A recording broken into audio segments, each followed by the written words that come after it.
phone's helpful. Sorry for people online if you're watching my lips move and wondering what's going on. This is our final training for advisors. IT will be moving to a support role starting Friday. So basically, if you have any issues with it, you'll just want to submit a ticket to helpdesk@eou.edu. The big thing we want you to note, and it's been mentioned in all of the trainings, is the training site here. We have lots of how-tos, lots of training notes. All of the trainings that we've performed are on video.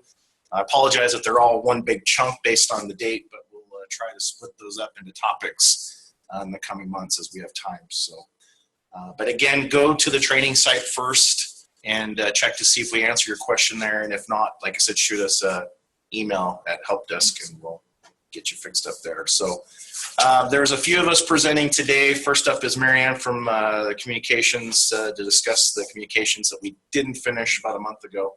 And we'll just kick it off from there. So come on up, Marianne.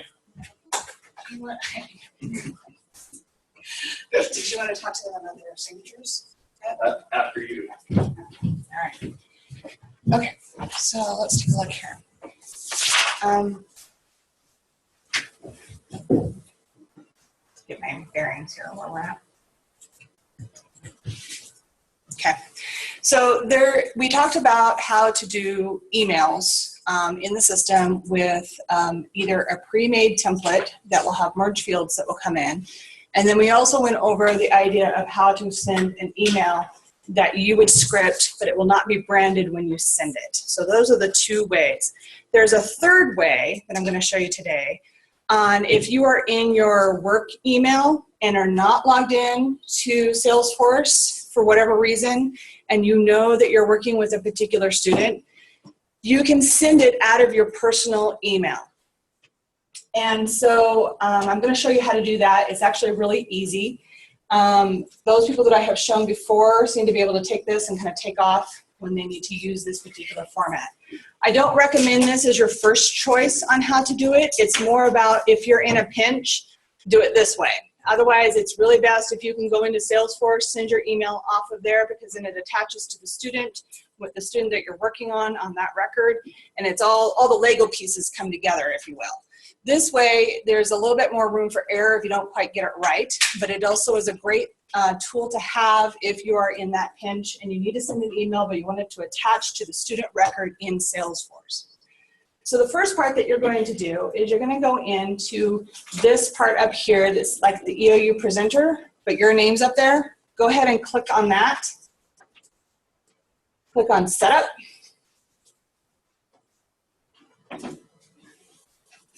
Make sure everybody's there. Then there's email over on the left menu under personal setup, second one down. Click on the little caret there. And you'll have this little drop down menu here. You're going to go to My Email to Salesforce. Your screen should look like this with a yellow box at the top.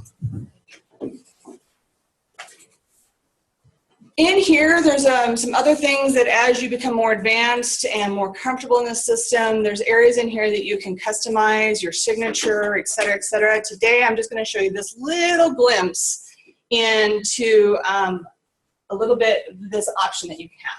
So right here in the yellow box, you'll see this horrible, ugly code. And it starts with email to Salesforce at blah, blah. And then it ends with salesforce.com. Highlight that. Copy.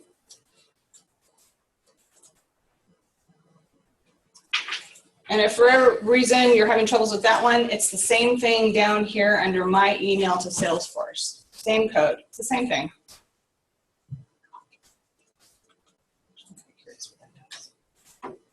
So that says, let's not do that.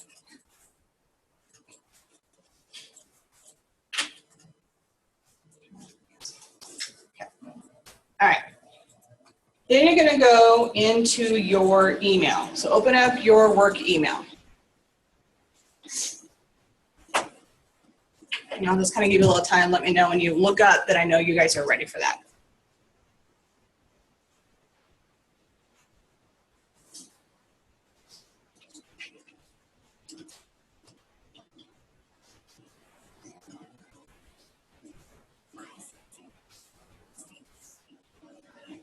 Do not follow what I'm doing right now. I have to do this because I'm not logging into my email.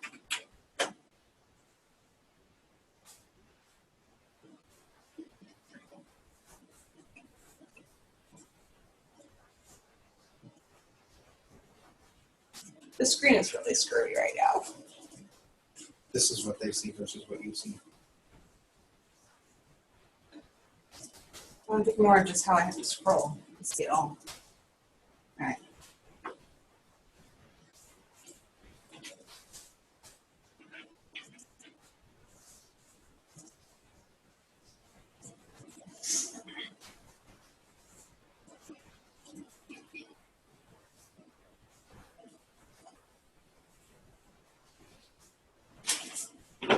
Ah, actually, it's you.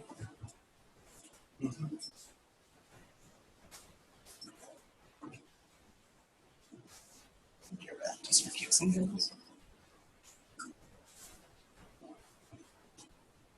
How are we doing? Are we getting into our email? Sort of, kind of.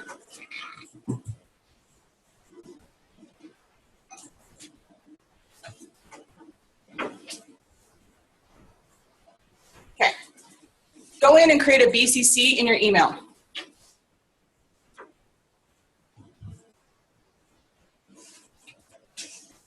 And then paste that code in that you just copied.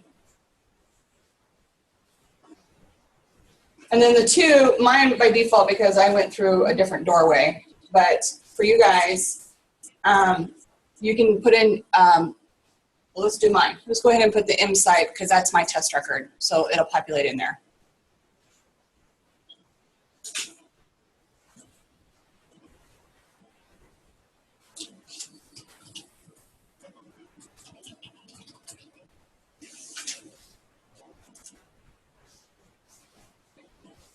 Okay. And then in the subject line, you can put something that will help flag for you. So when you go and look at the test record, you'll be able to find your email. So put in there, like for me, I put learning new code for email, whatever that is for you.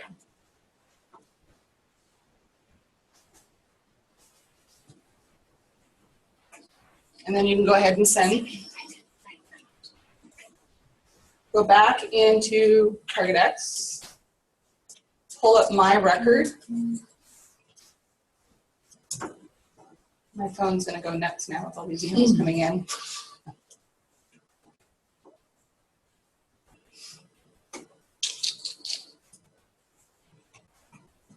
Okay, so once you pull up mine, the Marianne site test 1, my test record.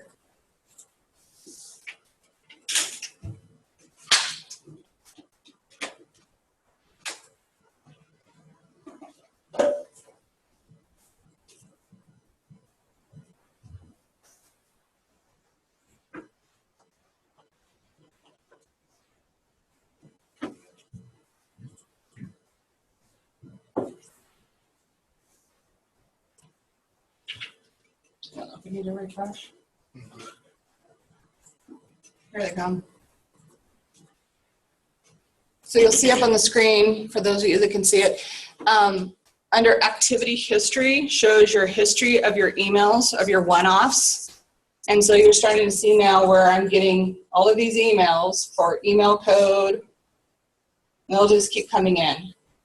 So are those the ones that people are sending you right now with that BCC? Mm-hmm. So when I use that BCC of that long email code, it'll attach it to the specific student's record. The email that you use that you're sending. Okay. Yep, it'll match it up. Perfect. Cool. So in this case, then you can go in and you can click on that email. And this is a part that Jeff's going to bring up. So I'm going to show you a visual here about why he's going to share what he's going to share. Is look at the screen here on this detail of this email and see how it saves everything that was in the email body. And as you scroll through, you can actually scroll through these if you want to go look at all of them and see the body of your emails that you're sending and everything you're sending in those bodies. So be careful as far as, what you want to put in your bodies of your emails, because all of a sudden you're going to add all of this gurgly gook that you don't care about when you're just wanting to go see what you sent to that student.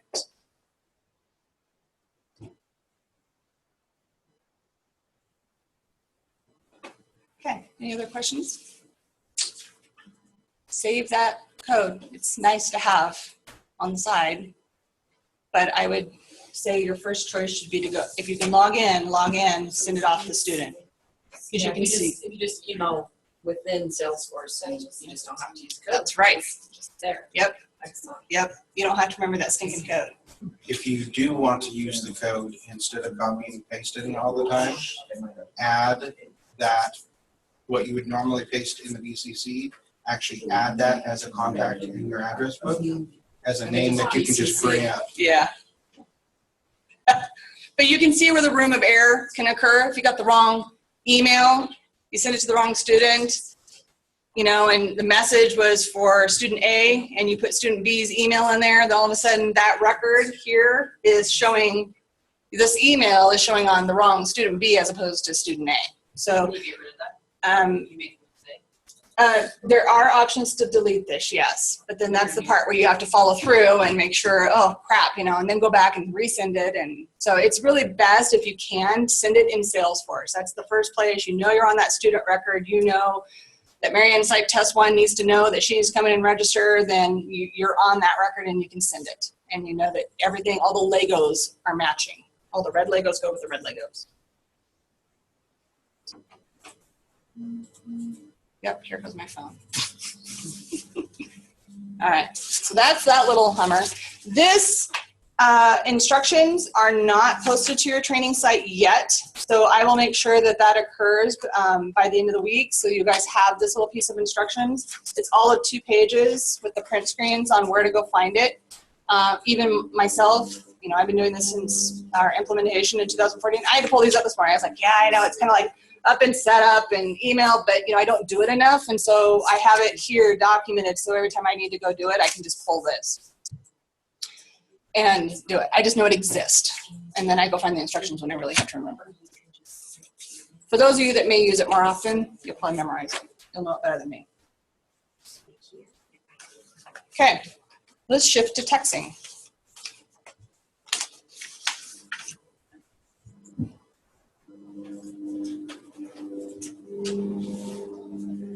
So texting is very new to EOU in this regard.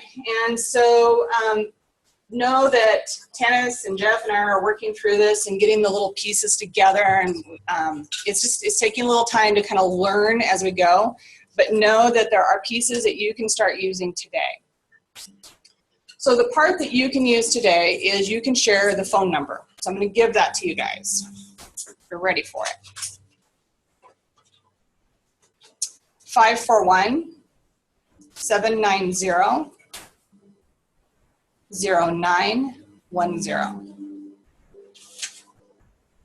Now, when a student texts to this number, it will attach to Salesforce.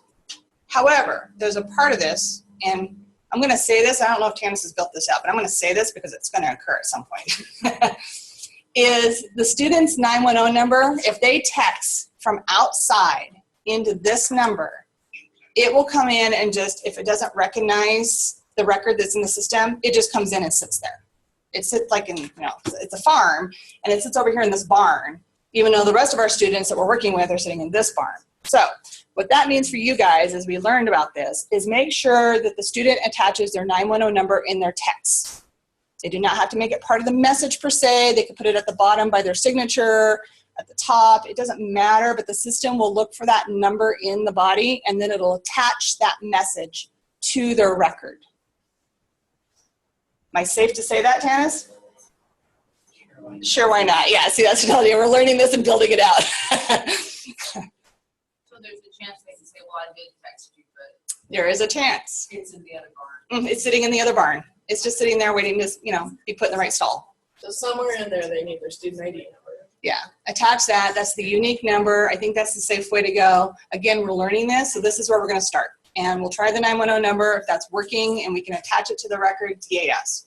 If we get down the path a little further and realize from feedback from you guys that maybe we need to use another piece of ID, like maybe their email, we can do that. It's the system, we can tell it what to match.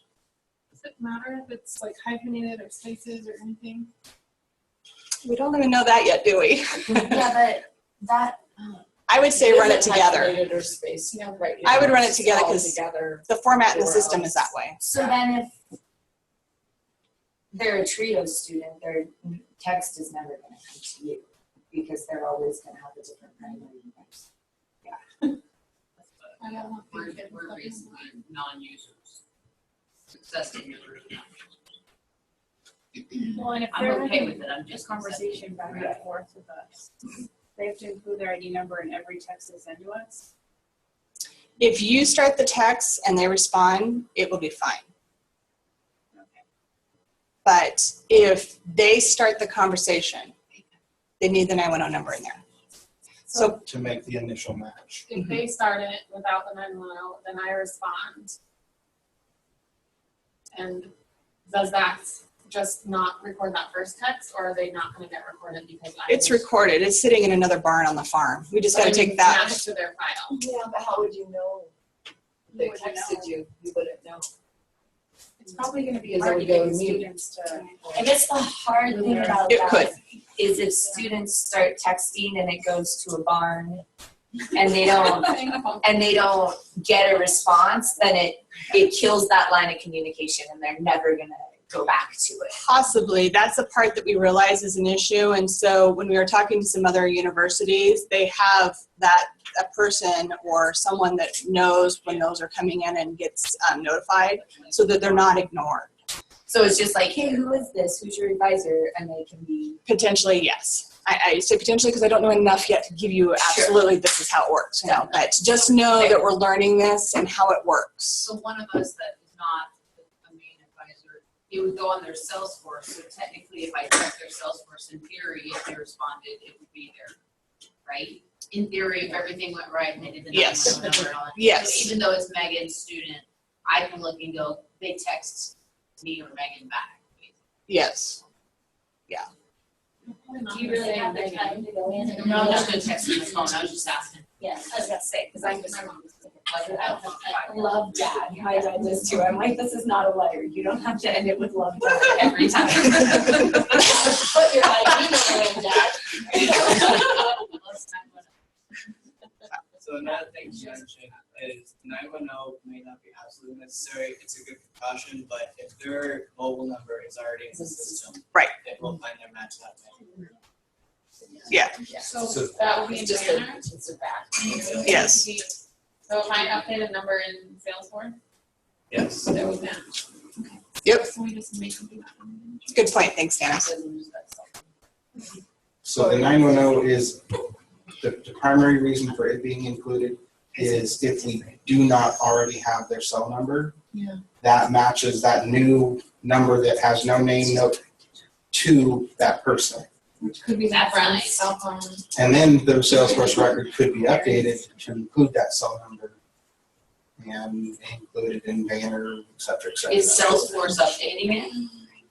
Or when you're saying it could be updated, does that still need a human to go to the barn to get the dang number to get it updated? Good question. Or are we just burning the barn?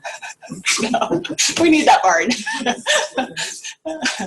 So just recognize on that and that we're learning that, and the number, Tanis did bring up a good point, the number will match if it's the same line. So the scenario that came to my head when I was talking to SMS Magic Keeps on the phone is you as advisors are working with a student, they're coming from Mountaineer Day, they need to bring their immunization records, right? They're probably not gonna know a lot of information on that. So they say, Mom, can you contact my advisor and let them know you're gonna get my immunization records, whatever that conversation is, right? So mom texts and says, I'm bringing the immunization records. Her cell number may not be in the system.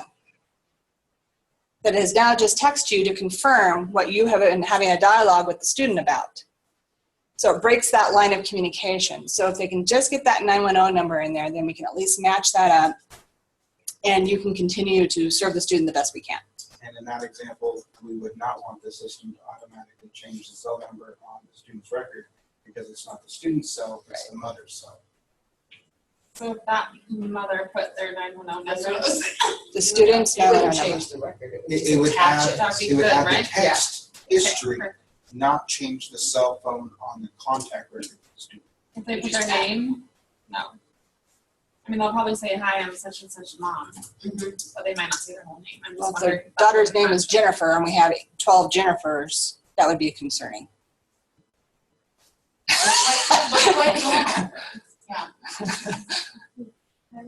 So, anyway, the 910 is the unique identifier. It's the safest. Like I said, as we get into this and you find something else that's better, by all means, we're open to suggestions because you're the ones that are going to be using it.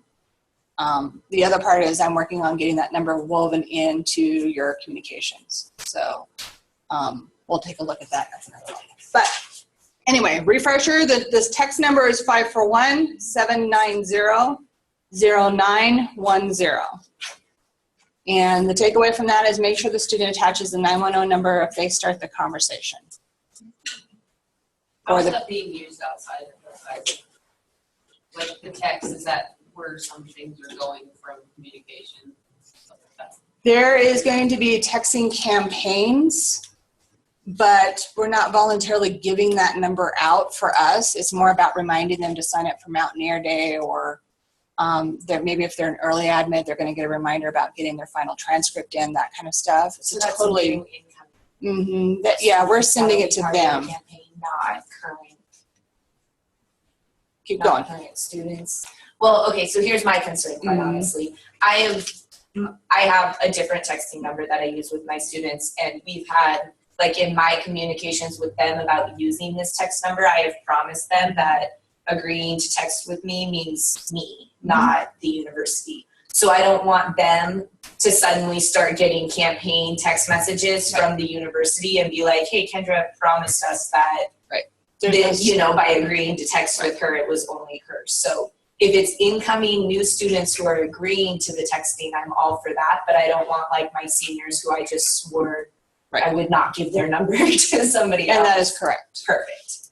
The other part is that you guys, which leads me into this topic too, you guys have a form that you use when you meet with the students. Does this look familiar? There's a little box up here about consenting to text. So we're going to work on creating a box or something that you will be able to denote in TargetX there with the student where you can check this on the system. So that's to come as well. Right now, the question is inverse of this, and so Dennis and I are trying to figure out how are we going to make that work. But, okay, all right. So let's talk a little about if you're going to send a text.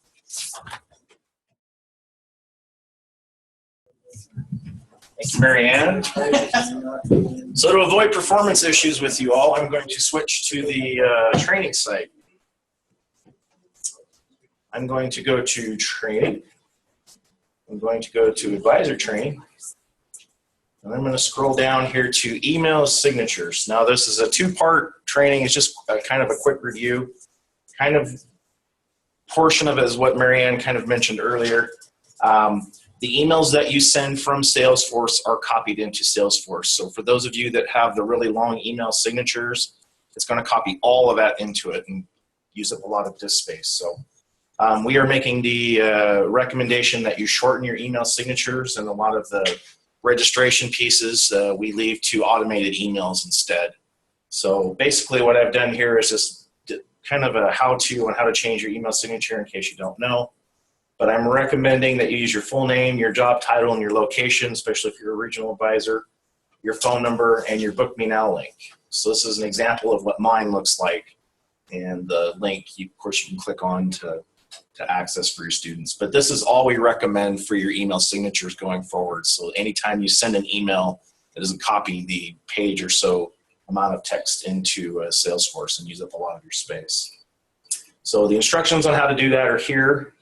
The second thing to show you is the Book Me Now links. Now, most of you have Book Me Now or you're using it right now. For those of you who don't, if you click on this link, this is a list of everybody and their Book Me Now links. So like I can go to Chris Cronin, for example. And if I want to schedule a time with her, basically what this does is it syncs with your Google Calendar, so it allows students to book appointments without having to call you. It's kind of a step saver for students and very helpful, in fact. And I was a student, I'd use it for appointments for Megan all the time. So, but they are set up, they're set here in this list, so you can just copy this URL and paste it into your email signature. as I showed you over here. And if you want to customize your Book Me Now settings, I used Terry Walters as the example. She wanted to be available 10 a.m. to 4 p.m. and she wanted to have lunches off for some reason. I'm not sure why, but basically there's a setting, and I've listed it here, where you put your times that you're available, and if there's a break time, you put 12 to 1 for your lunch. So it's really kind of easy to set up and customize.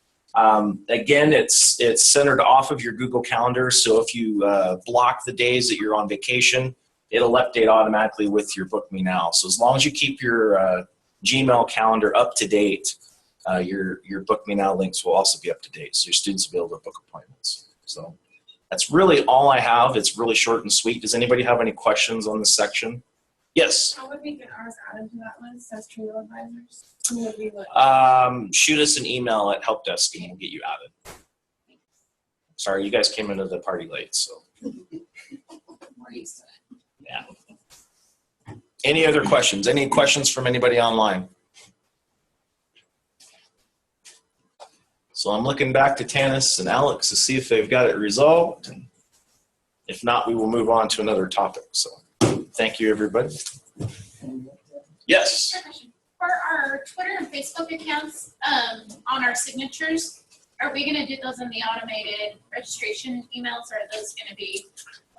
So the registration emails are going to be automated, so you won't have to include those in your signature anymore. In fact, we'll do those every term so students get reminded there instead of your email signatures. Right, but the Facebook and Twitter accounts, does those I have linked on my signature? Those we should probably put into your signature since they're specific to your regional center. So, Okay. And I would suggest that for all regional centers. Correct me if I'm wrong. Good question. Okay, so since they're still working on the issue, I'm going to have Lyle come up and give you some. Want Alex instead? Yeah, because mine's gonna be the longest. Okay, well, sorry, Alex, you get to. It's okay. Leave I've Tanis done all to I the can rest, do. so- It's all Tanis to figure it out. All right, thank you, everybody. If we don't Hello? get this updated today, we'll send you out a video of how to do texting.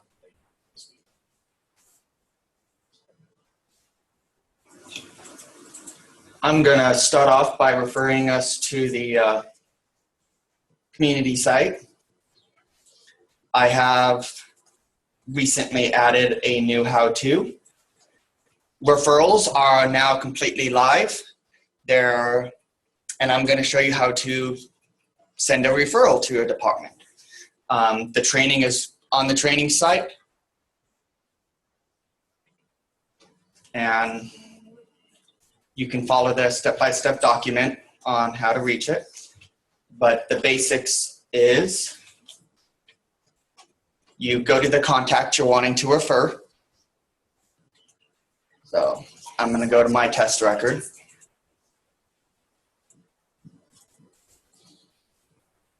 And then under the advising, I can get it to go. You'll click on the new advising. From the drop down, you're going to want to select a referral and then continue. And then from here is where you select the referral type or who you're wanting to refer the student to. You select the type right here. There's all of these different options. So we can select trio, and then the referral email is not required. The only reason that is there is if you, for instance, want to refer them to a faculty member or a dean. We don't have the email for them because we don't know who you mean by that. So when you select this option, then you provide an email. Otherwise, we know testing services email, so you don't have to provide one. Then if you would like, you can provide some comments as to why you're sending this referral. This student is struggling to pass their tests even though they know or they believe they know their knowledge. And then I'm not going to do it because this will actually send an email to testing services. But as soon as you hit save, it will send an email to them. It's a very generic email currently with some basic information that probably over time as we get feedback, we will adapt and modify.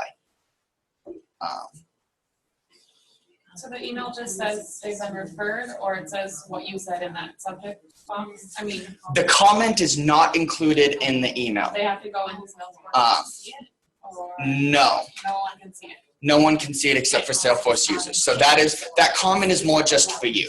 And as soon as you hit save, it sends the email out. And then say 1 week later, you hear back from them saying, hey, I talked with the student, they're doing much better now, or whatever. You can go back in to that referral and then update your comment or add in a comment. This student has talked with them, they're doing good. Basically, leave yourself notes saying so you know that it's completed. And if in a week you haven't heard that they've done anything with their referral, like if no one's reached out to the student, can you send it like a reminder or something?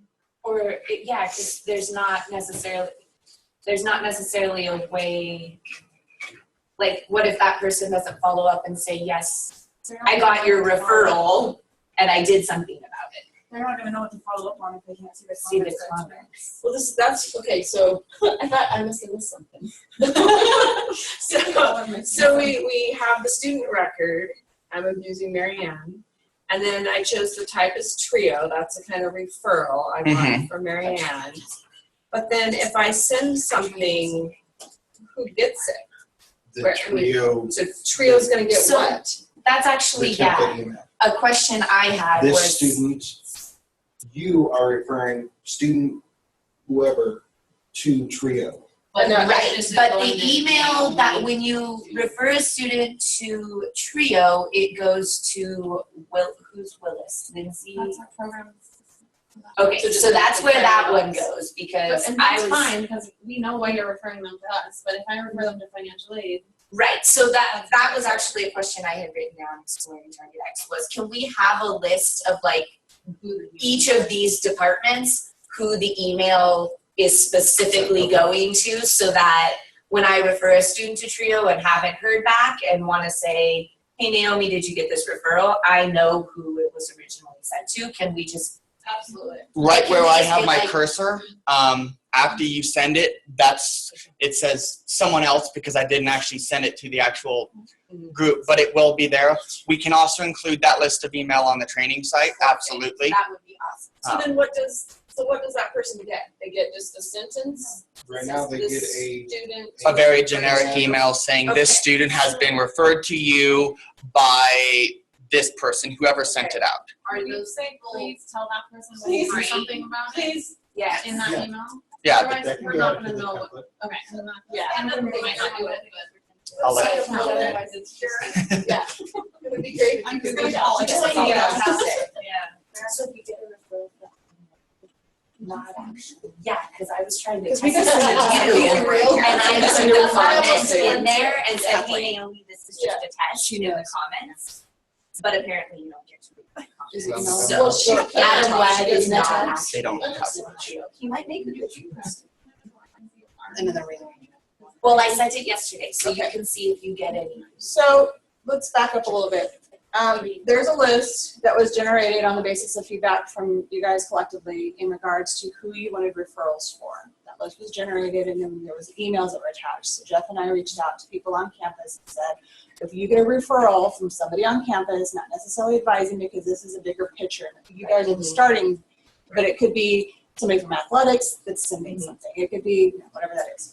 So the list itself is generated with more of a holistic approach of any and all referrals for campus, and then the email, the blanket email that we could use to attach to a given referral on that pick list. So Alex went in and did his magic and attached, say, Learning Center to that email, whatever that is. I don't have those memorized, but you get the idea. So then from there, absolutely, we can take that list and so that you know before you send the referral, okay, if I send it here, where's that gonna go? I get that. So we can create that list for you on the training site so that you can have an item of comparison. So you print off, put it by your desk, whatever that is. Just know that it could become dated to some degree where there's an individual person attached to that email. Just because of people rolling over, you know. Is there a human that, when you went out, is there a human that's been trained to know what the heck that is when it comes in? There is no training per se, but it's not going to be any different than, say, if you have already sent a referral on campus, same idea. I would encourage in the beginning, until we get everybody kind of going down this path, pick up the phone and say, I'm sending you a referral, or something that says and what it is. So that leads me to the part. In the body for the referral, I actually received one feedback for the email template for the referral. Yay, Megan, right? So she got to vote for all of you. There's the pressure, right? But this is a good thing, because what I understand, and knowing from admissions, hold on here.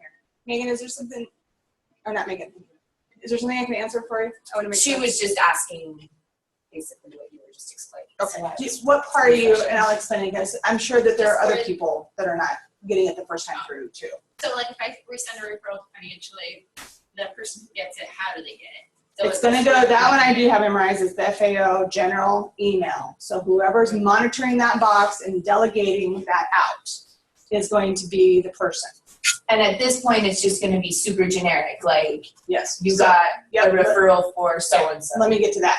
So that part, that next part then is the email template that I created, and then you guys need to know that I will own that with communications, if you will.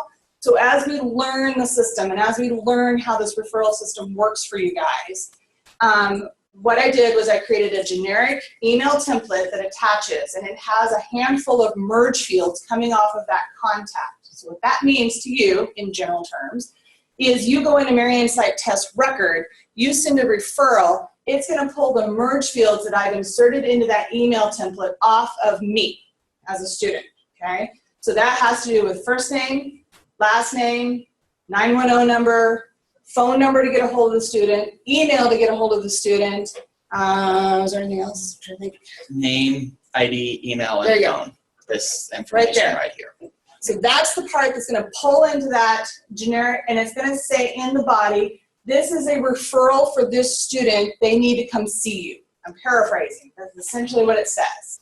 You need to make contact with them. Please, contact this student. I put the messaging on the idea to serve the student better, that office you refer to is to pick up the phone or the email and contact the student first, we would hope. Okay? The part about following up, yeah, you may need to do that. But I have the messaging is phrased in such a manner that we're asking that office to make contact with that student, with the presumption, and maybe it was a large presumption, that the student may not follow through.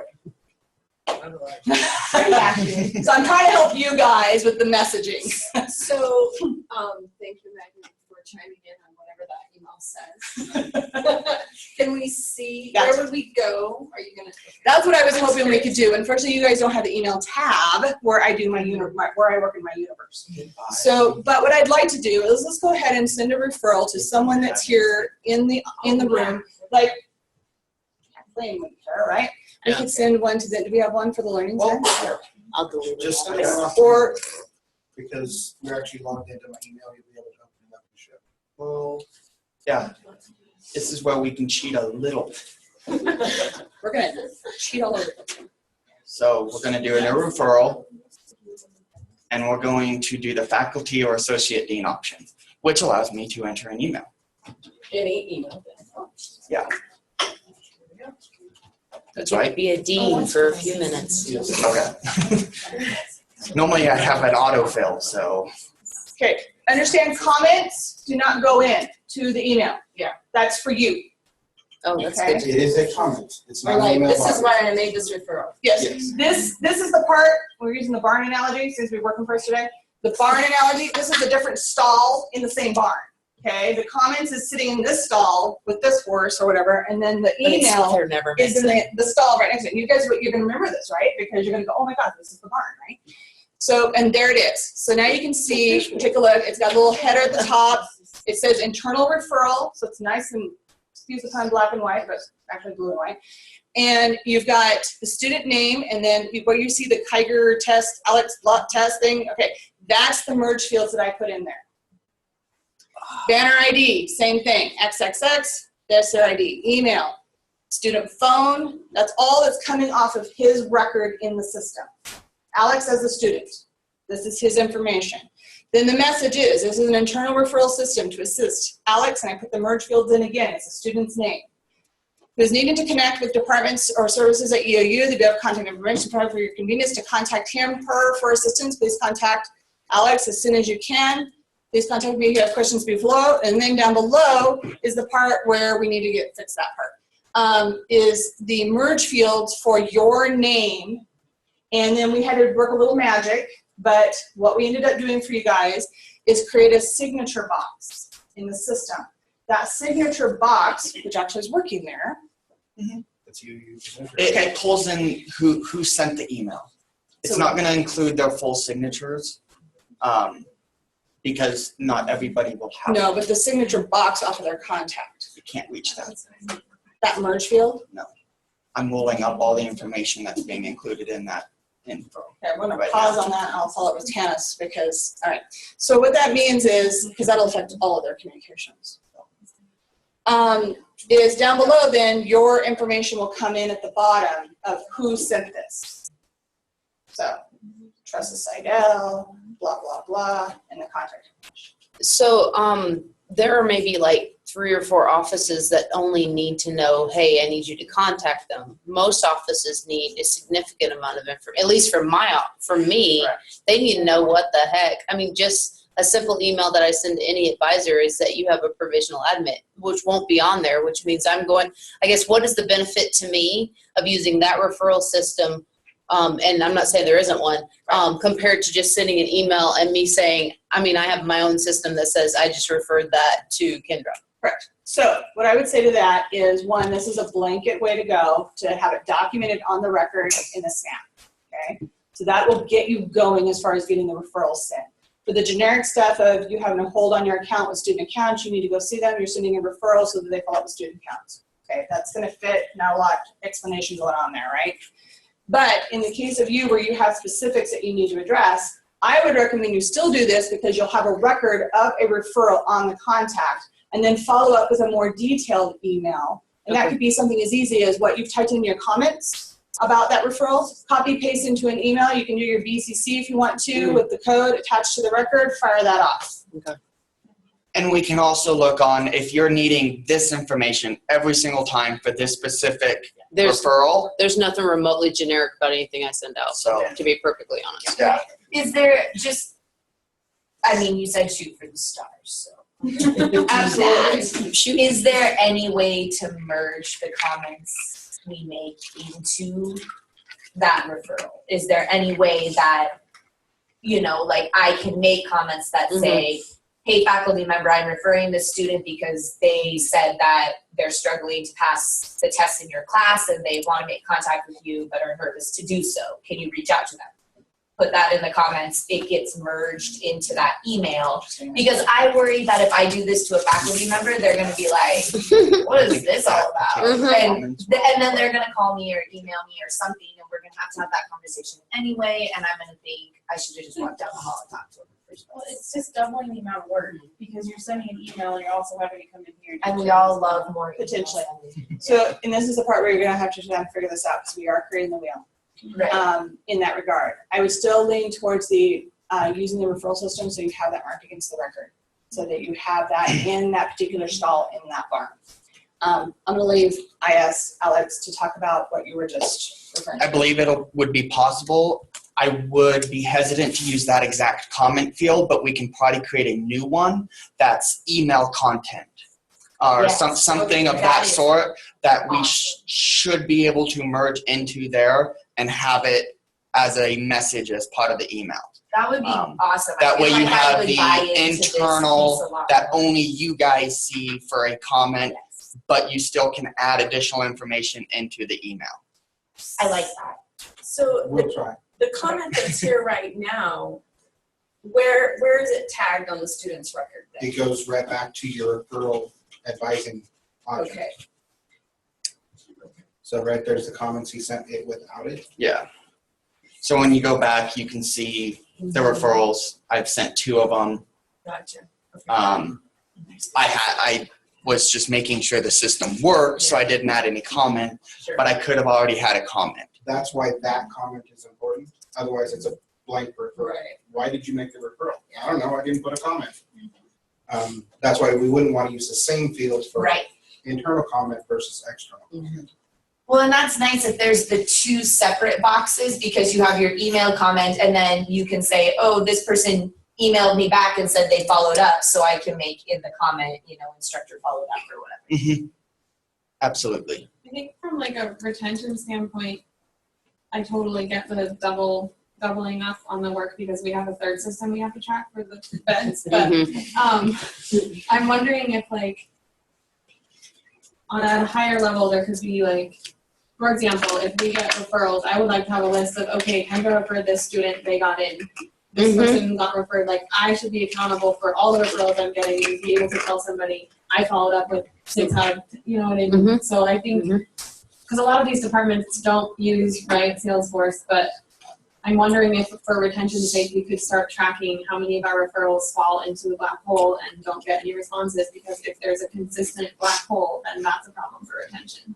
So is there reports that can be pulled under other, I don't know. Well, Once it goes to the person, we don't control the Unless person. we go back and that's what I'm saying, someone does that should be tracking this stuff. So their supervisors or whatever, I need to be on board with tracking that. If they were inside the system, then this referral could also generate an activity that could then be closed and reported on whether or not it was closed. Yeah, if they're not in the system, we could generate the activity, it would never be closed. I'm just thinking more like organically, like if I'm a supervisor in an office that I know they're gonna be getting referrals, I'm gonna want my person to be reporting that they got a referral, so I as a supervisor know who's being referred to our office. You know what I'm saying? Like I'm talking about like a spreadsheet or like. Building a report something. on how many referrals to a certain department happened, already doable. You have the referral record type. And we have the actual type. But you can just say they got a referral. You can't say that they actually did anything with it. Because it's a handoff. Yeah. It's no longer, Right, the handoffs yeah. aren't The working, problem so I don't is- think they're gonna work any better just because. it's Yeah. recorded here. Except The problem is her office and my office hand off and fling them back and hand them off and fling them back. It is different because a lot of referrals being made right now, we're making a referral to the student. In some cases, we're also reaching out to the other office or person, but a lot of times the black hole is the student. So this shifts that paradigm a little bit because they're gonna get something that says, please, it's a little poke, please reach out to them. But to me, it's the same as any office that has that generic email inbox, whoever's tasked with answering those and delegating those out, it's already a workflow. So Right, I'm just- referral is not really any different. Except for they need training on what to do with it, which I'm not sure whose responsibility that is, but I know there's at least 3 people on there that I know who answers them, and they're gonna be like, I don't understand what this is, I'm not doing anything with it. I'm not saying that's what they should do, but I'm just wondering if there's a plan on training Yeah. people that aren't in this I group think on what everybody to should, do. does everybody know, this is financial aid, this is disability services, do they know that? Well, they do. No, it is a good point to bring that. We can bring it up to the directors meeting. I think that'd be a good place to start and have that discussion and let them know that this is in place and we're learning as we go. You're a media group, if you will, in that regard. The other part that I'm hearing is that I would ask you guys to try this first because there's a lot of work you won't be doing anymore. And so, try this first and see, because there's an element of this when we first went into this part and we were building it out. I think the idea, until we started digging into the system and learned this part, is not to say we couldn't still do an email, just like you have, that you're sending emails, like I trained you on last time, where we can take that same template and access it and send it, or you can send a custom one where you put your messaging in. So I'm not to say that this is the end all. I'm asking, try it. See how it works for you. There's going to be that stuff where you just need to send the referral and have documentation. Do it. And that might be just this group. And then when you get into the more custom stuff, of messages, we can look at maybe doing more of an email style for that and build it in the system so that it somehow is marked. I don't know what that is, but pie in the sky thing, right? Shoot for the stars and look at it in that regard. Yeah, I'm totally willing to try it. My hesitation is I'm not willing to try it exclusively without sending an email, so then we don't know if it's working or if my emails are working. Do you know what I'm saying? And have And students I'm get not, lost yeah, in I'm the not willing to let my process. students fall through the crack to try a new system, so. Alex, did this referral attach an email as well? It does not. But this one doesn't. I knew that there was a discussion, I can't remember, it was this piece. Yeah. Okay, so yeah, let's try it, let's see how it works. If we need to back out and maybe come at it at a different angle. Can we get what Absolutely. Kendra asked for though?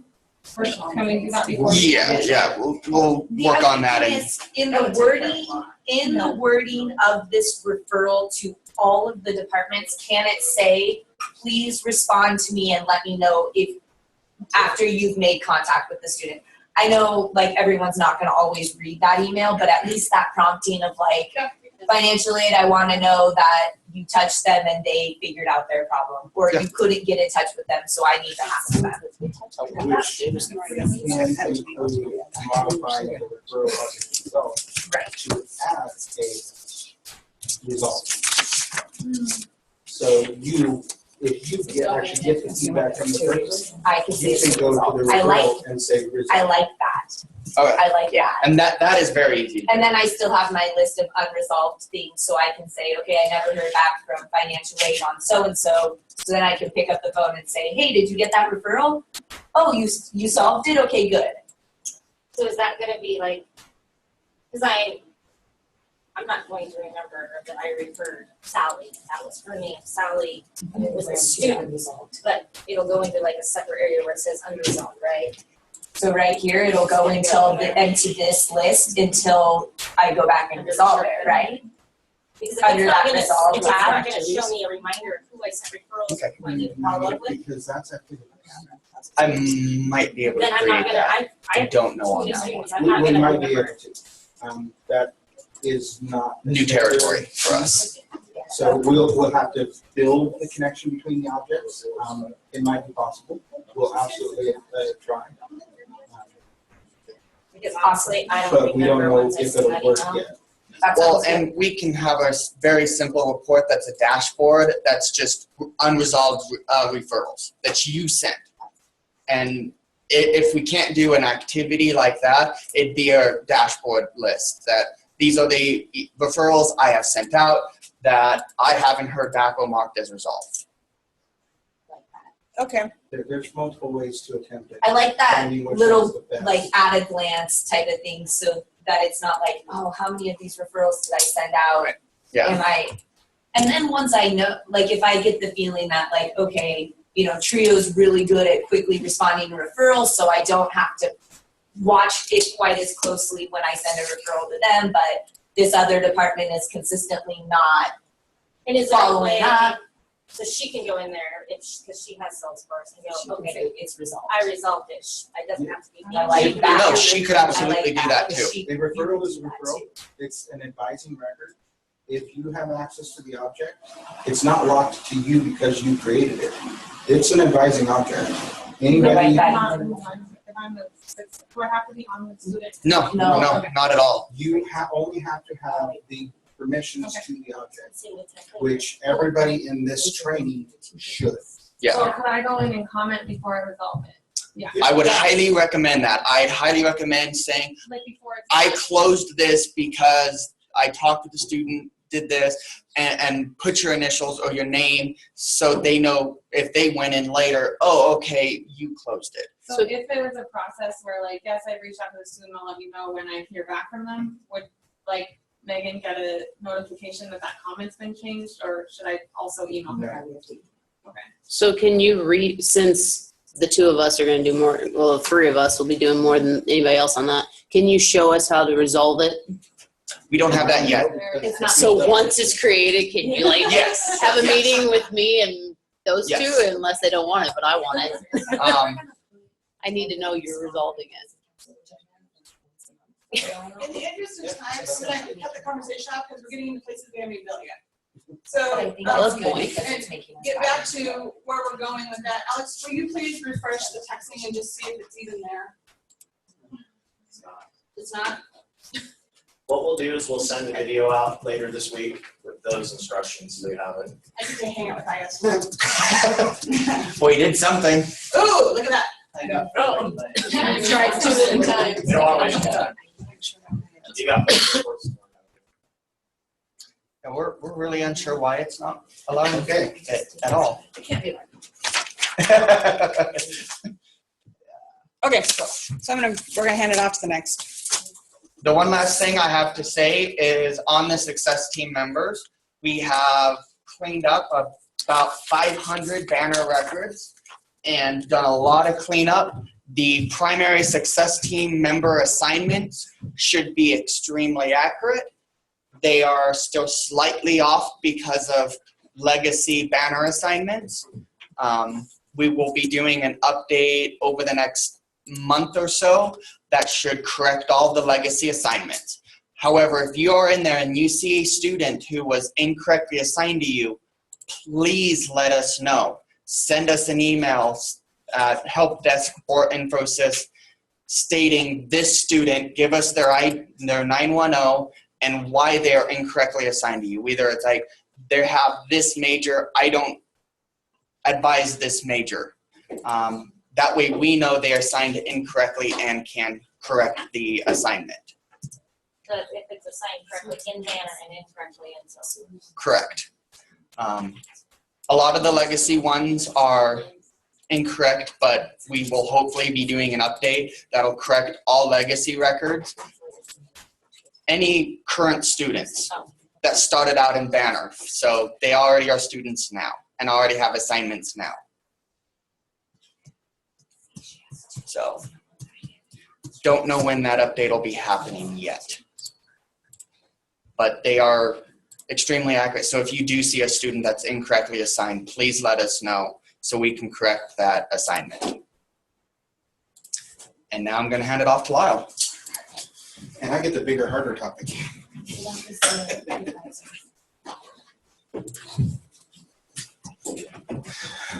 Okay. So, reports. A lot of the reporting that was handled in the last trainings by the TargetX consultant did a really good job. There's a way more material than he had time to go through. And there's still way more material than I even have time to go through with our remaining time, especially with the questions that everybody always has. But I will go over a few of the big base reports to help actually you walk through using those base reports, copying them to your saved reports so that you can run them for you. I built the template. It's generic. It won't have all the fields you necessarily want for you, but once you've cloned it, you can change the fields out for most of the reports. One of them I'm going to show you is extremely complex. Kendra helped me build that one out. And it's still not working right for me, but maybe I'm doing it wrong. There's some limitations because it's so complex. Once you have it built, you can't do some of the extra things you would like because you're dealing with too much information, especially where information doesn't exist. But to go right off into the base reports, let's start with some people might know it previously as D and F report. So anybody with Ds or Fs for a specific term. That one is being replaced by students in red by primary advisor. And there's even instructions attached to all the base ones to make it your own, changed. I'll just go ahead and do it. So for the students in red by primary advisor, I go to customize. And do I need to go through where I was before I even saw that? Review. So in reports, on the left here, advising reports. And then these are the canned ones that we're building that is available to everybody. Well, all of the advisor groups. So everybody in the retention sections. And then you can either customize directly by going at the drop down, or you can open it and hit customize inside. Either way works the same. Which you can customize it first and then do a save, or you can, well, save as, never do a save. Save as. So there are 6 students that have a D or an F? For who? No, this is just a preview. Yeah, this is a preview. Just wondered. The preview will never show more than 50 records. I was like, that's not true. It's just Tressa's though. In the report as it's currently built, it's just Tressa's. So yes, this is the primary success team member. This is where you would put your name in if you are a primary success team member for any student ever. If you're not a primary, this report won't work for you because you don't have a territory. You're not a primary. There is potentially a way to go around the other direction, but that gets a lot more complicated because I'm going to actually go back to the training site. Where's the training site? And it's always good to reference back to the diagram.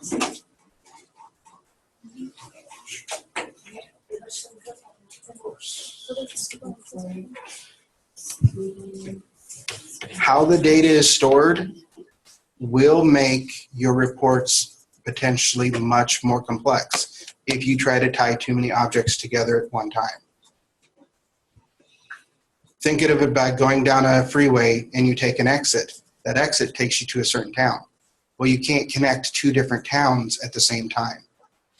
If you go down too far down one road, you can't take the detour to the other road. So for instance, if I want to see advising holds with courses or course attendance, you can't do it directly. They are 2 completely separated roads. You can do it in outer joins, which is like one of the really complex report I was talking about with Kendra, which we'll get to a little bit later. That is one of the joined reports. But by joining, you are literally bridging these 2 objects. And by bridging, you lose all of your flexibility. And it is a full outer join, so nulls and nulls on both sides, which you'll see in the report. So referring back to this diagram will help you build your reports. Once you know how the objects connect, you know where you need to start. A lot of times you know the end point, but you don't know how to get there. The diagram will help, especially with the actual names of the objects when you're searching for report types. That's when Steve was talking about it over and over and over on the most mistakes you make in reporting is picking the wrong report type to begin with. And that's because what roads are already pre-built is that report type. So is it contacts with academic profiles or is it contacts with advising records? Those are 2 different paths. And bridging those paths gets very, very, very complex quick. And if you do one tiny little error, you lose all results and don't know why. And I did it about 4 times wrong building the report for Kendra. I have a question, because I did that report, the students in red by primary advisor, selected myself, did summer term, and I have a person that has a red line for summer term. How do I know what class that's in? You go to that student. And it'll show you what, oh, I have to go into there. Yeah, this report is to show you who has them. Okay, that's what I. Going to what they are, I go right back to the you're actually looking for, in this case, you're actually looking for not attendance, you're looking for grades, which is also off courses. This report is looking at the roll-up of this only at the profile level, because we're actually bridging success team members and profiles. We're bridging straight across here and looking at the roll-ups of these. So we can't drill down because we're bridging. It's already a complex report. But once you know who has them, then directly from the report, too many windows open. So in this case, I'm going to go ahead and assume that you changed it, the term you're looking for, the primary success team member, did save as, save it, whatever title makes sense to you. I'd recommend keeping it sort of the same so that everybody knows. If you have a question of why your report's not working, it's easier for us to find that report if you've named it close to what the base one is. And then your personal, that is your copy of it. Don't save it back to advising reports, because you'll, one, either overwrite our base template, or you are creating more reports that everybody will see. So I'm going to go ahead and run the report. So in this case, this specific person, it's showing a grade flag. So if I go to that person,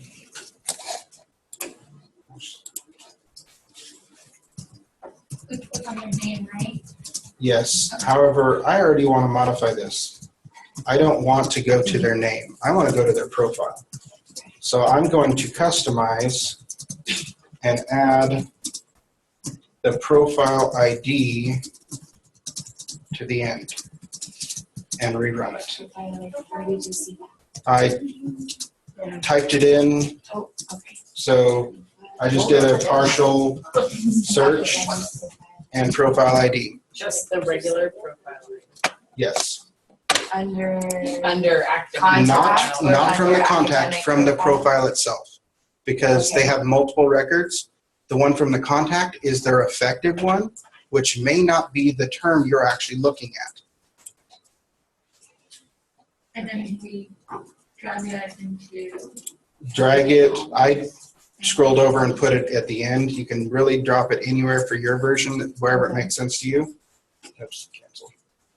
And what that does is at the end of this report, it gives us the ID for the actual academic profile, aka Sagaston term, that this course information is being pulled on.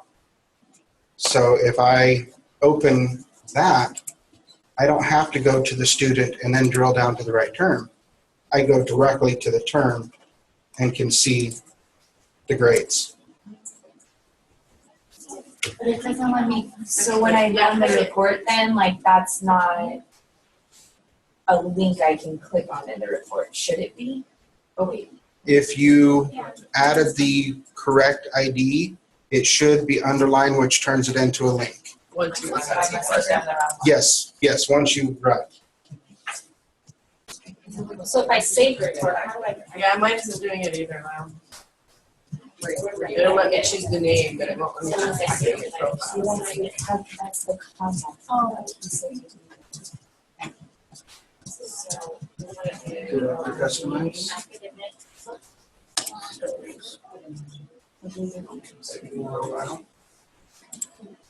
This is the one I chose. You choose this one. Like the record? Or profile? Oh, that. Scroll down. No, it's not contacts. There's a lot of profiling. I think it might be a record.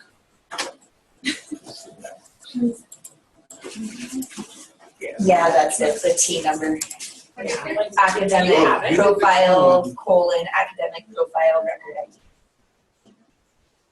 That's that T number that always brings you to the specific. where you see That's why it's a T. Now, this is just a preview, but even in my report, it's. Yes, you've got the wrong field. You've got the one with the colon, which is the Salesforce ID. Let me go back into customize. We found the problem. Okay. Can I ask you a question? I did pull in the contact one instead of the one I specifically told you not to. Was it the wrong one? I don't know ID. Yes, the ID we pulled in, by doing the one with the colon, I'm gonna go ahead and put them side by side so I that we did the can one see. without the colon, so that one's correct. That is, if you got a T number, that's the correct one. If you got an A number, Oh, I see the difference. see this A number? If I copy it, Lyle, and add it to a new window, you're still pulling in the wrong ID. Yours is right. We Lyle did. is wrong. that's what I said to begin with. This, It won't even let me try. the one with the colon is wrong. Well, I don't know, mine, the one Your other I one's have, wrong, too. the one I have is academic profile : academic profile record ID. Oh. And that one brings you right to the specific term. There it is. That's the one. That's the one I. It's the really, really, really long one. Which is great. Good job, Kendra. Yes. Not letting. You got it. It's letting, run the report, actually run the report. So I added all 3 fields, That was it. just so you can see the difference.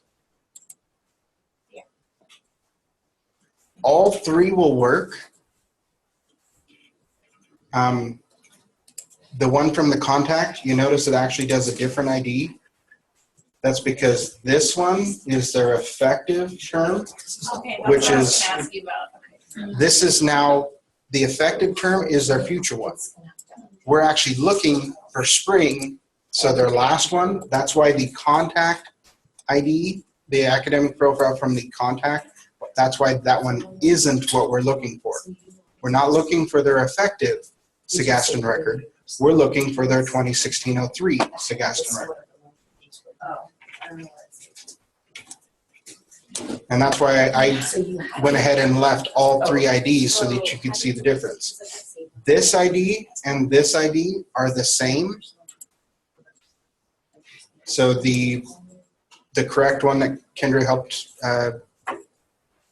us actually get to is the linked one. However, this A number is still the right. That's just the direct Salesforce actual record number. And that's why if you copy it, open a new tab, that's what's located up here. If I wipe that and hit paste and hit run, it gets me to the exact same term as the link that does it for you. So this term is the exact same record as the other. Just notice the difference between this is linked, this is the actual object record ID. It's kind of like it's this object's 910, if you want to look at it that way. Every term for every student is a unique record. This is that specific record ID for this person for that term. But yeah, that's the shortcut. You can get to these IDs in multiple ways. And by including the ID, even though we can't drill down directly in the report because of our report type, by running the report, we get to the student that has that data, so we can just click on it to drill. But to make our lives easier, we actually have to include it as clickable. Just know that if you see an A or a 003 really long ID, those are Salesforce IDs. And even if you don't want to rebuild and get the right ID or you can't find it, you can still use that just by opening a new window and putting that ID at the end of the salesforce.com/. It works for any object. As long as you have access to it, if you get to the ID, you can still get to the record directly. Okay, any other questions about the students in red by primary? Yes, no? Okay, awesome. Thank you. All right, next I'm going to go back to reporting and back to the advisor reports, and I'm going to pin that to the top because I don't like searching for it. All right, so the next one on the list, let's go ahead and go to the primary advisees with holds. Oh, interesting.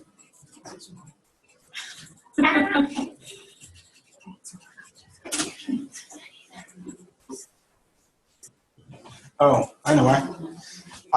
When I created the report, I did not share it. So I'll have to get that one fixed so that you can copy it. I can't do it right now because I'm on as the presenter, which is an advisor. Unless Tanis or Alex, are you able to override and share that? Alex? Maybe. Okay. He'll let us know.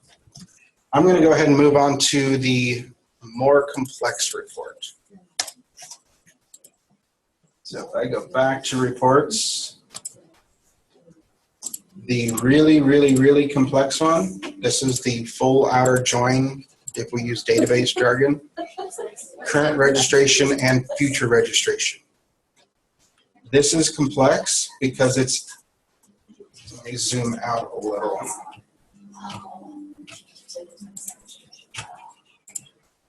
You can't see it at that, but you can focus on the headers at this small font.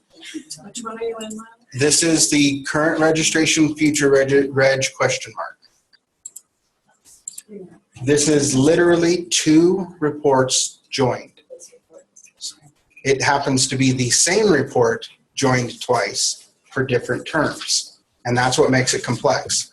And it's microscopic right now, so you can see the one header and then the other header.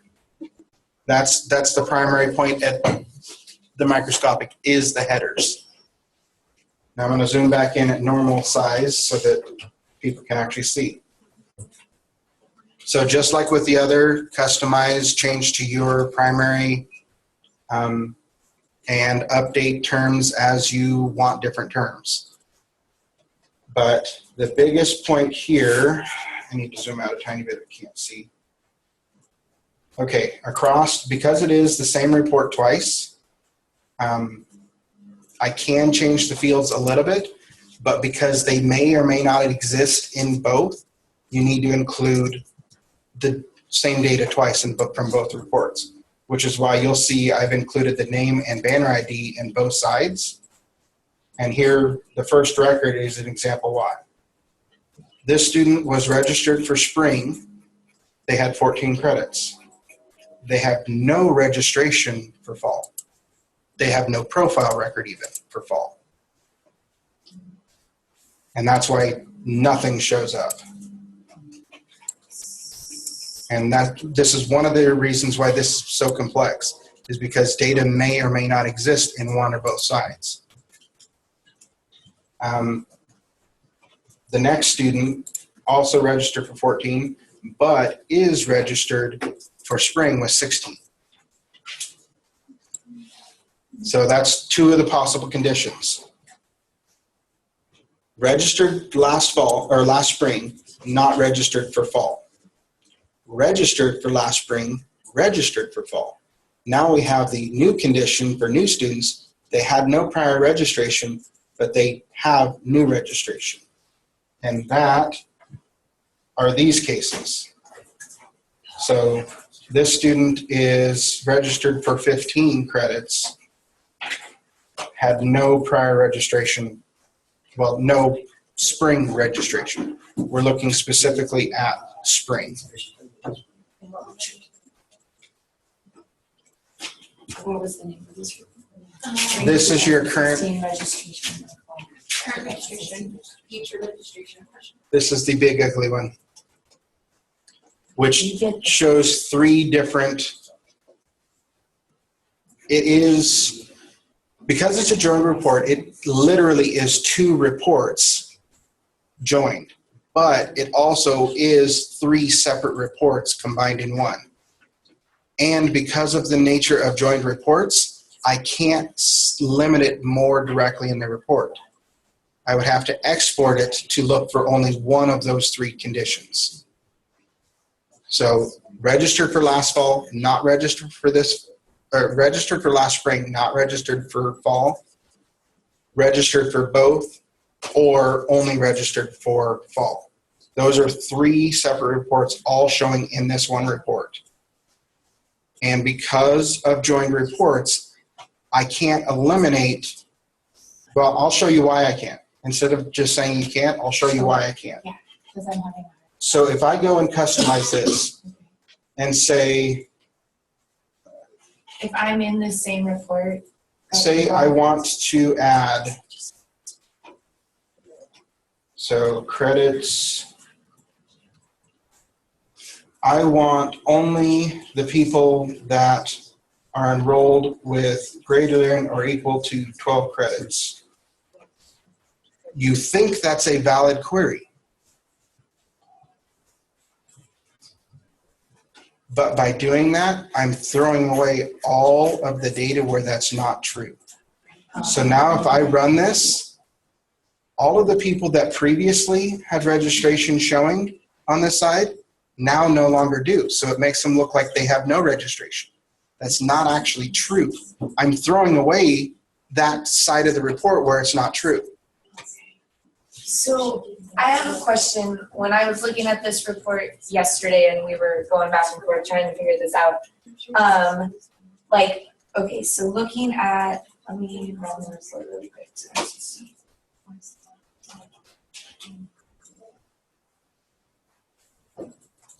So looking at this report, for example, who's a good? Adam Webb says that his credit hours are 26 and his credit hours are actually 14. So what is That's because it's full? It's not, but the easiest way to explain that is actually go directly to the profile. Is that including And- classes he's dropped and Yes. okay. Because that roll-up formula is not excluding inactive indicators. Okay. So it's literally counting all of his activity. It's summing all the activity. That So was one you thing I was noticing. We might be able to alter that roll-up to only look at actives. But that would be important because if I'm Yes. running a report that says, are any of these students registered for less than 12 credits, but it's considering everything they've dropped and withdrawn from it.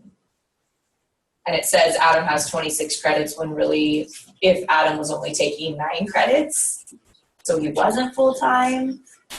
Or is that different? Yes. There's so many different objects that I can't Exactly. keep in mind.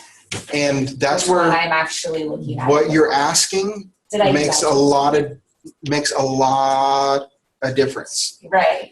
If you're wanting to know all their activity, then I can't exclude all that activity.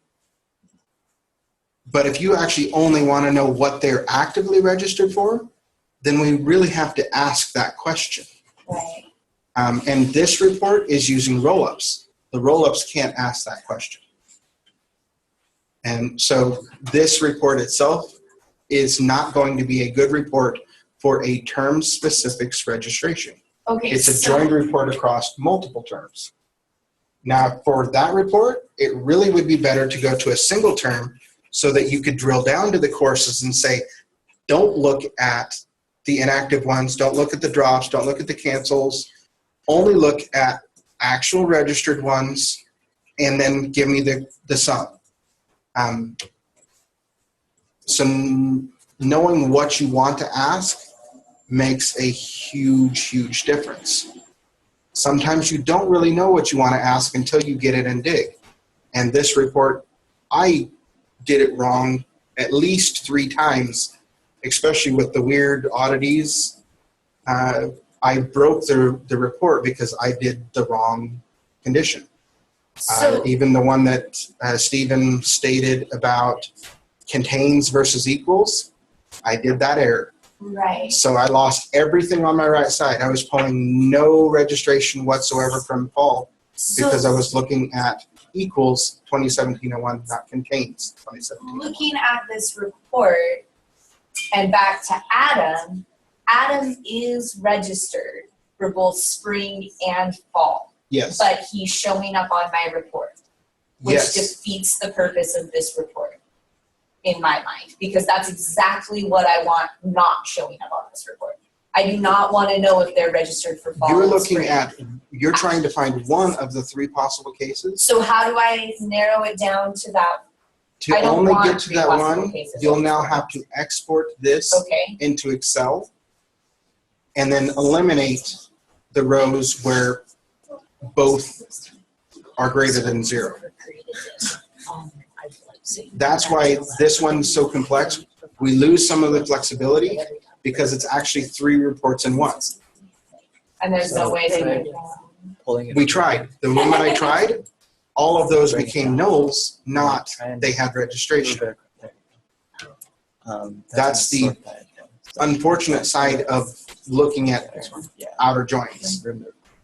And by limiting one side, I'm now altering the outer join to be incorrect. So how do I pull this into Excel so I can? Right I at ran the the top, report. printable view Okay. automatically opens Excel. Well, downloads it so you can click on Excel. Okay. And if I'm going too fast, No, you're not going too fast for me because we've talked about this report, but I don't think so. You said you typed it in? so this is a direct export of everything with the conditions. In your case, you really don't care about the headers. So the first thing I do is get rid of them. Okay. Yeah, and then we were had. And I really don't even care about, When I had just, you know, like when you add somebody that search things. I don't even care about that header because I know what they are. Really, the only thing I want to know about One way I is try that column and that column. instead of equals do contain. What? And just have part of them. So credit And, hours, um, which this is Excel, it's not really the reporting, hit but save and it'll being able show to go you, and farther, then you can So you're go back looking to at the equals 2 and F copy and paste J. it. Okay. correct. Okay, that makes sense.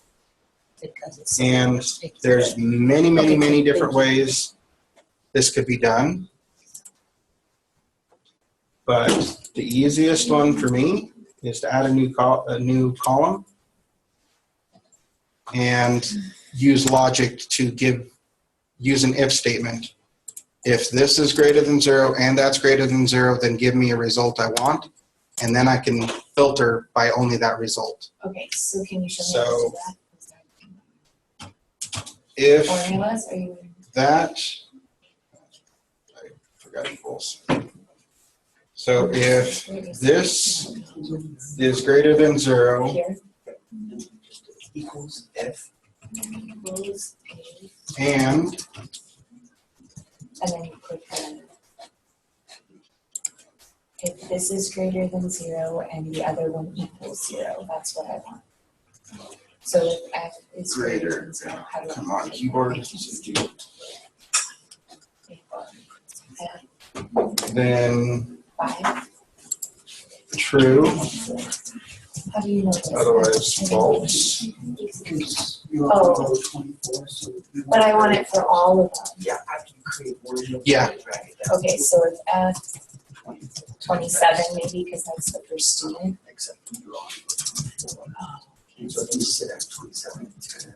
it's best to start your formula at the very top corner and then duplicate it across the whole column. Because if this is a string, it's going to throw an error. That's okay. I want to see where it's true, not where it's an error. So I'll be able to throw out columns that I don't care about. And so the next column is I. So I'm going to copy this. And it's I5. Why and if. So in this case, my first test record This side is true. That side is false. I did an and, so the result is false. Yes. This is advanced Excel. Okay. I need to write this down though, because this is gonna be my favorite report ever. And So, because I just did it once, I did a copy. Let me do an undo. Undo. I built the formula on a record that I knew was right. I'm going to now copy and paste it to a record. It should be true. So my formula is working the way I expected it. Now that I know that's true, I'm going to click up here on the column itself and hit paste. It duplicates that entire formula to every single row and automatically changes the cell reference. So now that I have a column that actually has the data that I want, not the data that's in the report, now I can go to sort and filter where it's only true or only false. In your case, you only want false. You don't want to know where it's true, you want to know where it's false. So when that gets done, the records with the actual false data where they had it in both disappeared. They're still there, but they're hidden because I filtered. So now I only see the ones where, like this one, they were registered for fall, they are not registered for spring. Conversely, it'll also show the ones that were registered for spring, or not registered for spring, but are because of my formula. I can go with a third condition. I don't have to do true and false. I can change this formula to be anything I want. Instead of saying true, I could do 1. Instead of return true, return 1. Return 12. It's just whatever you want to do with those conditions. So you can take a report that even though it has more data than you really want, you're looking more at more advanced question, you can use Excel formulas to get what you want. that's a lot of students, that's not right. That's all my students. Maybe it is. No, no. Now to cheat, because there's all of these extra header data, if I didn't want to delete those, I can modify the formula to also do a compare against one of the other fields that I know should have data, like this email, and make sure that it's, so I would change the formula to also evaluate that field to make sure it's not null.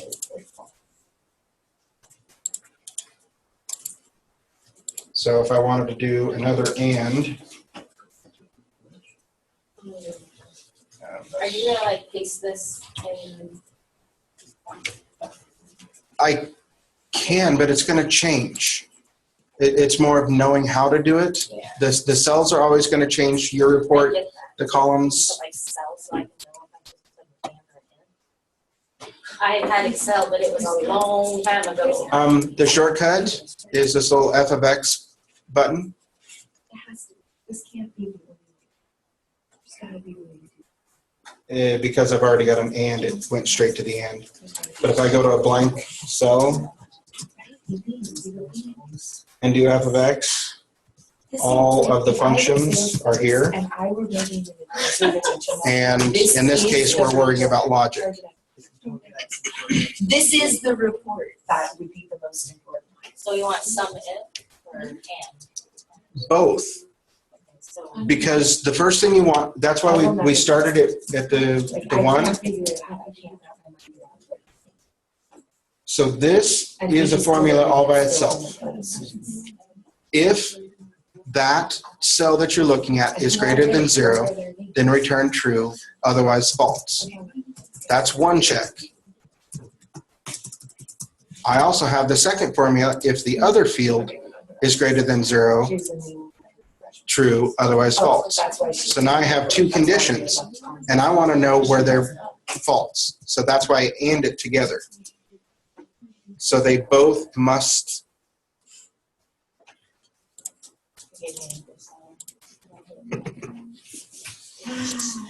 It can be very confusing. Okay. And the scarier part is these tools have always been available. Which I've used a lot of formulas before. I just one can't really see that. Two are different years. Or I just did what you do. My computer is now froze. If you do the paste, it's going to, on the column, it's going to take a little bit because it has to duplicate the formula to all and then actually evaluate them. But let me zoom in. Oh, Excel, I can't zoom. I mean, honestly, if this is what we're looking at, it's probably a lot easier to just run with it that says who's registered for all. Any questions on that before I lose everybody?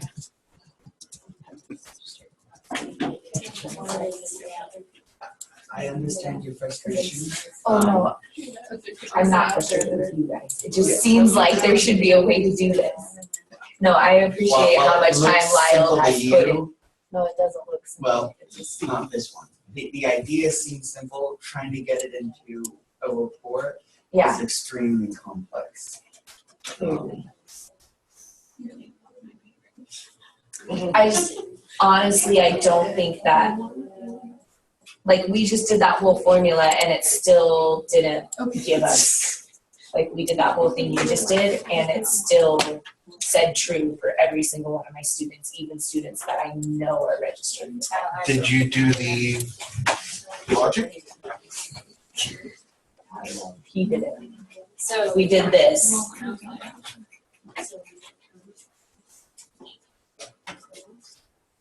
You have it still? I'm looking at something real fast. print. I don't know, it's what it's done. But if you're me, in the first You're just gifted, Megan. I am apparently, it's locked Yeah, up that's and the never one Neverland. Right, but it says that it's Right true. here. He's falling into the category of, Oh, where's your report?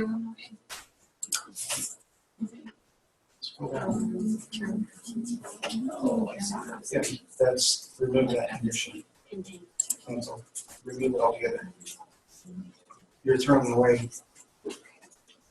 And now rerun the report. You didn't have the results to begin with to filter. Is there still a problem So now just look for web with the Explorer for students controller. not doing the sign correctly in here? Cause I have like a. All, I mean, there's issues in the CRM, the auto signing. So it's many accounts. Okay. And so that is where some of them they're aware of. You were throwing away the data. That's why it's pre-filtered. They are. I didn't do anything different than the. Yeah. And many Because you've got the credit. So I've got it in mind. Yeah. The credit limitations is, it throws away. So I want credit limitations in spring because I want people, so I want that to be greater than 0 because I want it to show me. It's still gonna show you regardless of, because of the Because of the three-way dual algorithm. report, yes. Leave the credits blank. And that's why we're using Excel to try to actually get either one of them. the general first. So,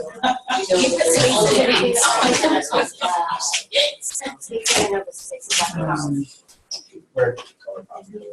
Doesn't matter. yeah, I kind of have the list I trust. But it's, yeah. Yeah, Salesforce, yeah, you'll have to. That's probably more direct. Than they know exactly. Yeah, I was thinking like that'd be really confusing. Somebody else turns emails, oh, that's emails. They're all. This is probably one. Or, yeah.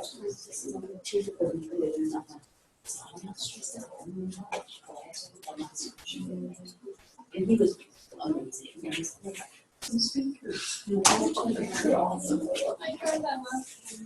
If you change it to I6, You're good. and that's why sending the formula, it's not just a straight copy paste. So as long as it's a true, I can then write it down, right? I'm like, how do you think when people work? If it's greater than 0,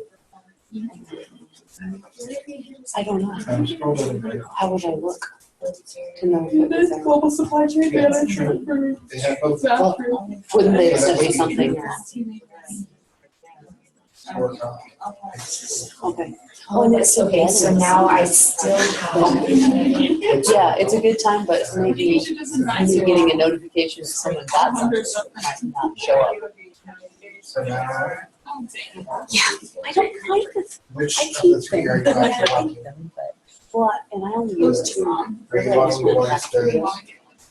And that's just more students that I'm tracking are in training. And then, I still like the way it displays. This formula won't give you that. I like, I That don't know formula why. will give you. I use this it'll one both eliminate the open. ones that- It's You still got the others.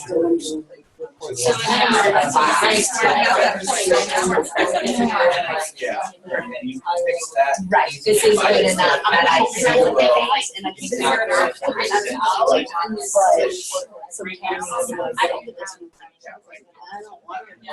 I just need to know that I was successful, you know, and I want to use email and do all that stuff, but I don't necessarily need it works for me. Like the reporting I'm doing, I think that's great. You know, I don't shoot it so specifically, and I don't have a specific. And that might be nice, because I can really hit it hard. I think I got it though, I think we just did it, and, well, I feel like, will I remember it tomorrow? Probably not, but. That's. So this is right, this is right, and then obviously I'd have to go through and be like, okay, these people actually graduated, so they won't be registered at all. Okay. The one I posted, Up to you guys. they were awarded. Okay. Before we do the. But yeah, you're just talking about the student success. I can share it. Your report. My report doesn't, okay, so I need to go back into that original report and, yes, okay. One other thing to mention on this report, if I go back to the criteria itself.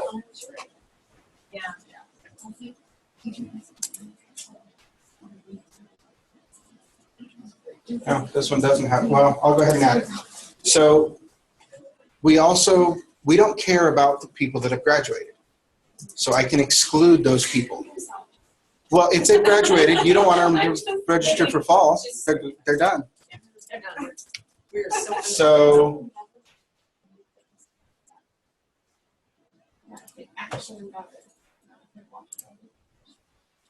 grad date, what's the name of the other field? Oh, I can tell, you want to look at this? The status.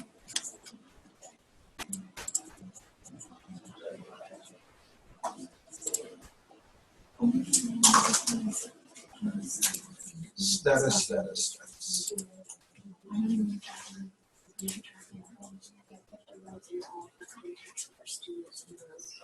Degree status, there it is. So, oh, yeah, it's a very advanced report. I can't drag and drop because it's 2 reports. So degree status is not equal to awarded.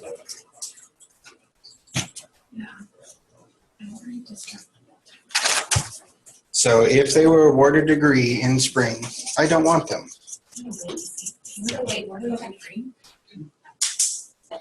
Yes. These were not awarded a degree. If they were awarded, we do not want them. So degree status is not awarded.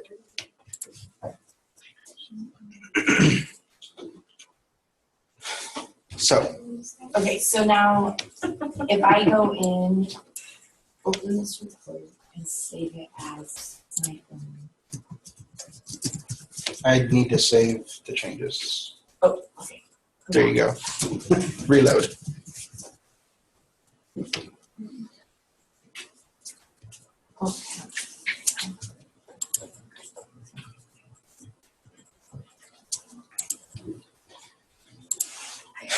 Is everybody confused yet?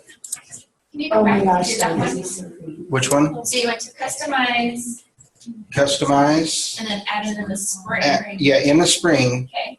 added, and then I just started typing here. If I can. And it gives me the automatic subs, and I wanted status. No, I have And that's where the status is not I'm awarded, tracking you. not equal to awarded. Those are really the only two I need. Now, if you only wanted to see the ones that did graduate, reverse that and hit run. The second, there's some, come here. But again, that's only on the left side. It's not on the right side.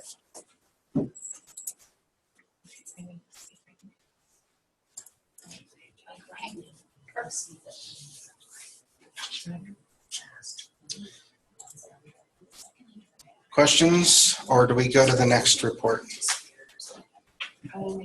We went through a whole bunch of advanced techniques, and that's where I was showing Excel. Even though the report itself can't get you all the way to where you want, once you have the base data, there are other tools that you can use to actually get you exactly where you want. Sometimes you add more fields than you actually want in the report so that you can get the criteria that you want to limit by later. So you may not actually care about viewing it, but export it in Excel, use the new field as your formula, do your limiting, do all your filtering, then copy your results out and remove the extra columns, clean up your data, use it in merges, whatever. There's a lot of capabilities. Once you get used to it, really the sky's the limit. But the more complex you make your reports, the harder it can be downstream. If you can keep it simple, try to. The more objects you join, the more difficult it gets. The more criteria you add, the more difficult it gets. And that's why all of our the banner reports that Banner, Fast, all of the reporting tools that we've done previously, we've attempted to translate all of this really, really weird, complex logic and still hide it behind the scenes for everybody. So all the reports you use are doing a lot of this advanced stuff, if it can. Like SD Active is similar to this joined report, but it's joining about 60 things. And that's why it becomes so huge and unstable. And it was a temporary stopgap. It really needed to be a whole bunch of smaller reports. So we didn't have the technology available at the time to actually allow people to do those weird sub-filterings. Okay, did we have any questions online, or is it all clear?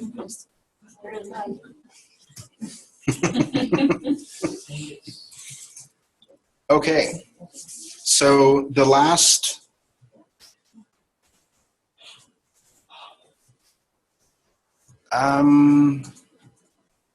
Actually, when Canada says would be helpful, would be most helpful for one person to create a number of pre-made report templates for us. We do not need to attempt to create these. All we would need to do is log in and unimportant about. Yes and no. Go down. The biggest reason why we can't do all of the reports that everybody wants cans is because nobody does the same job. We can build some base templates, and even these base ones can be reused in about 80 different ways with different criteria. We can build you the base. We can't actually build you the report so it's push button because you do it different from everybody else. You care about a specific population. That's good. Kendra's happy. Lila is my best friend. So again, if there are common templates that you would like created, we will need to know what the consensus is so that we know even what template to make. These ones we got off of previous questions or looking at reports we knew you actually ran from Banner and attempting to recreate something similar. Some of it's based on assumptions. Some of it will work for some people, it won't work at all for others. And those complex cases, we are willing to help you, knowing that it's going to take time and translation. Our hope is that this summer, as you guys kind of go through TargetX more and as you guys meet in your advising council meetings, that you kind of come to a consensus of what would be helpful for you and then report back to us so we can actually help create it and help get you moving forward. So, And and this is just our best effort. I think my thought on TargetX and advising council was maybe like once a month, we could put like a 10 or 15 minute and have like goals for the month, like after this session, everyone's gonna start using, you know, like logging your advising notes in here, and then the next week we say, did everybody do that? What didn't work for you? What do you have questions on? And just kind of have like a standing agenda item so that it actually gets implemented. I would agree. And then we might have you guys come in once we figure out what our, you know, what our specific questions are, what isn't working in a specific area. Then maybe we could have somebody come in and help us fix that or show us what we're doing wrong. Sure. It's also how I implemented the test. And it worked pretty good. And how they The last report that I plan to discuss in the training, that's a, if you want to call it a canned one, is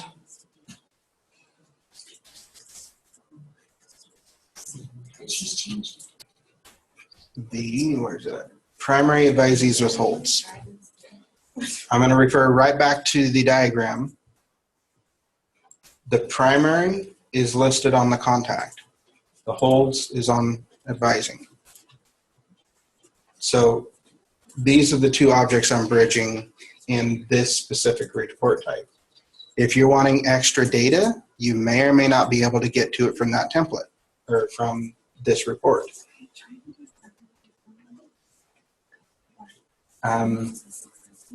And you notice here it already has filtering logic in it, which was discussed and a tiny bit played with in the training with the TargetX trainer.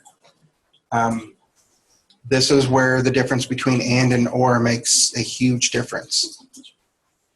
And the parentheses matter. Order of operations matter. Because I want 1 and 3, and I want 1, 2, or 4. So 1 and 3 are always, I always want to make sure that happens, but either 2 or 4 can happen. And that's where the parentheses separates it. It's still joined to the others as an and, so that, and, or those two conditions. Logic can be interesting. So this one's actually built for you. If I need a report built, I'm going to call you. So I don't think I could figure all this out. Not in my current skill set. Okay. You'll be surprised what you But learn maybe just I'll by- learn it. You would be surprised after just messing with it. And when you run into issues, we'll tell you, okay, you just got to do this. You'll learn that. And next report. A lot of it is spoken language. You just have to figure out how to format it so that what you're attempting to say out loud actually is what the system is wanting. So I just tried to run this report and it said, oh, hold on. I just tried to run the report and it said, in the time frame field, it says error, you must enter a value. What does that mean? Why is it talking about? Time frame, date. I advise using hold. Run reports. Error, you must. It's not doing the all time.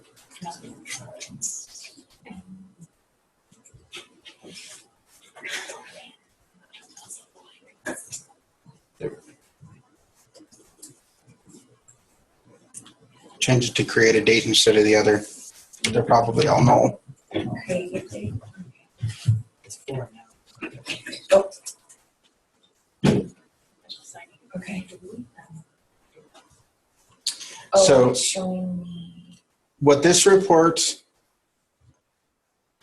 the purpose of this report is if you are their primary, or if you are a primary advisor for your primary advisees, do they have any active holds that prevent registration? So this is actually going to report the advising records that are holds. So I'm looking at the 3 different advising hold types because there's a bunch of other advising records. I only want to look at holds in this report. So of all the different advising records, give me anybody that has any of the hold record types that are mine as a primary success team member that have the hold date is either in the termination date is either in the future or it has no end date. There's 2 possible conditions. It's either future or was never given an end date period. All of them should have an end date, and then usually they have a 2049 or a 2099. But it is possible that they have no end date period. And that's why there's this or condition.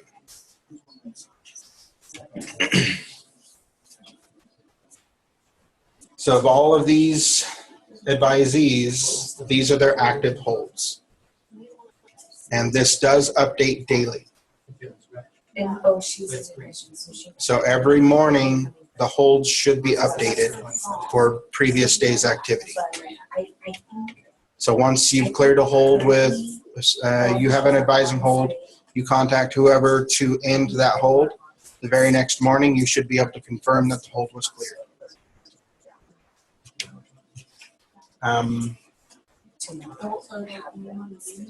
Yeah. But like on this report, these are not sorted out to There's no reflect way I'm active students only.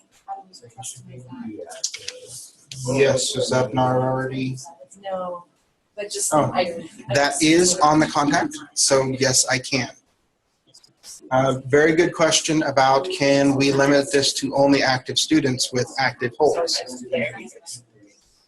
Only active. Right now, we're looking at any student with active holds. Yeah, I don't want that. If I add another, and I want Academic profile status. Okay, now wait, Term. where did you get that? I just, I went to customize, hit add to add a new one, and just typed in status because I knew it was a status field. I couldn't remember the exact name, but I knew it was a status field.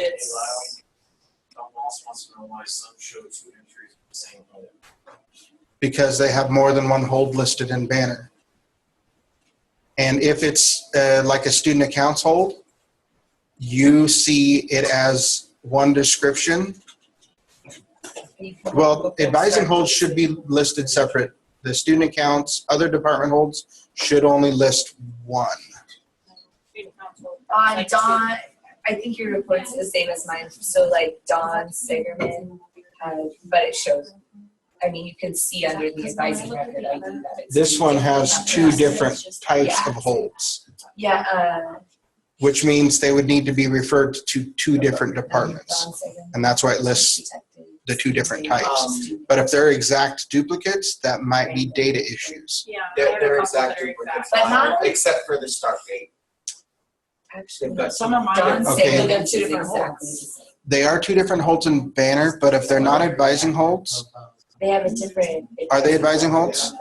But most This of them one's aren't, organization. though. Most of them are different, like And they're exactly the same KDS every way, tools, except but for one's the like advising record ID numbers. Dawn's. Okay, that might be data issue, and we would need that specific student example reported in a ticket so that we can look at, I mean, it's possible that the holds piece has a bug in the replication. The holds actually have not been fully vetted. It's all new, and aside from the couple times we've looked at it in reporting, I don't think anybody has validated record to record if it's true. I mean, in all cases. It should be true in most, but there might be little small replication oddities. Will you save it with deactive? Oh. So, will you have absence, presence? Yes. Yeah. Status, academic term status equals active, and save. And run it. Okay, now you just, you went too fast. Okay, Go slow that way. Okay, so you put so add I added academic. term status equals, and then because this is actually a pick list, this nice little Okay. magnifying glass pops up, Then you do which tells me the academic. values, and that way I can click it, I don't have to type it. And then you just say, okay. Then okay. And because this is a template, I'm actually going to hit save so that people can get at it. You should always, with me. I appreciate that. That's sort of like cheating. If you could just do that. That'd be great. We're just gonna have a fishbowl with every advisor's name. I'm just gonna randomly choose one. Yeah, that's exactly what I'm going to end up doing. I'll just pick a random advisor so that at least one report is already pre-done for somebody, right? Well, if that's the first one, I'm going to change my name. Yeah. Right. Exactly. And if you know more reports that you need, we can get you collectively figure out what your reports don't exist already. And if you don't want to attempt it yourself, it actually might be good to try to build it yourself first, or at least getting a starting point. And if you get stuck, then we can help you. I don't want to get in the practice of always leaning on us to build the reports for you, because that sort of defeats the purpose of having the tool to begin with. Do you hear that, Dan? So I have a question on this report.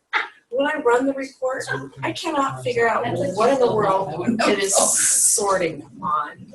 Like, it's not alphabetical, it's not by their advising record. I mean, It how would can be I- probably how can I their make that default be when they, alphabetical? I bet it's alphabetic on their record ID, which you're not displaying. Well, I have So- advising record ID. If you want to sort it, you click on the column. Okay. Sort it by their full name, just by clicking on the column, ascending or descending.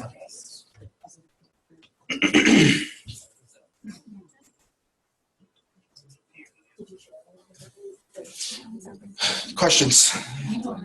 So, okay, so I want to customize this Did I answer Tom's question? to add first name. I don't even remember what it was now.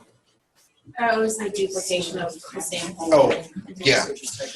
It's possible that that's bad data, and Yeah, we'll I just need found a couple to, of them. Like one of them's academic warning, it's the same start and end date, same student. if it's an advising hold, those are allowed to duplicate because it's a one-for-one for what's in Banner. If there's more than one advising hold, and that's why the hold reason.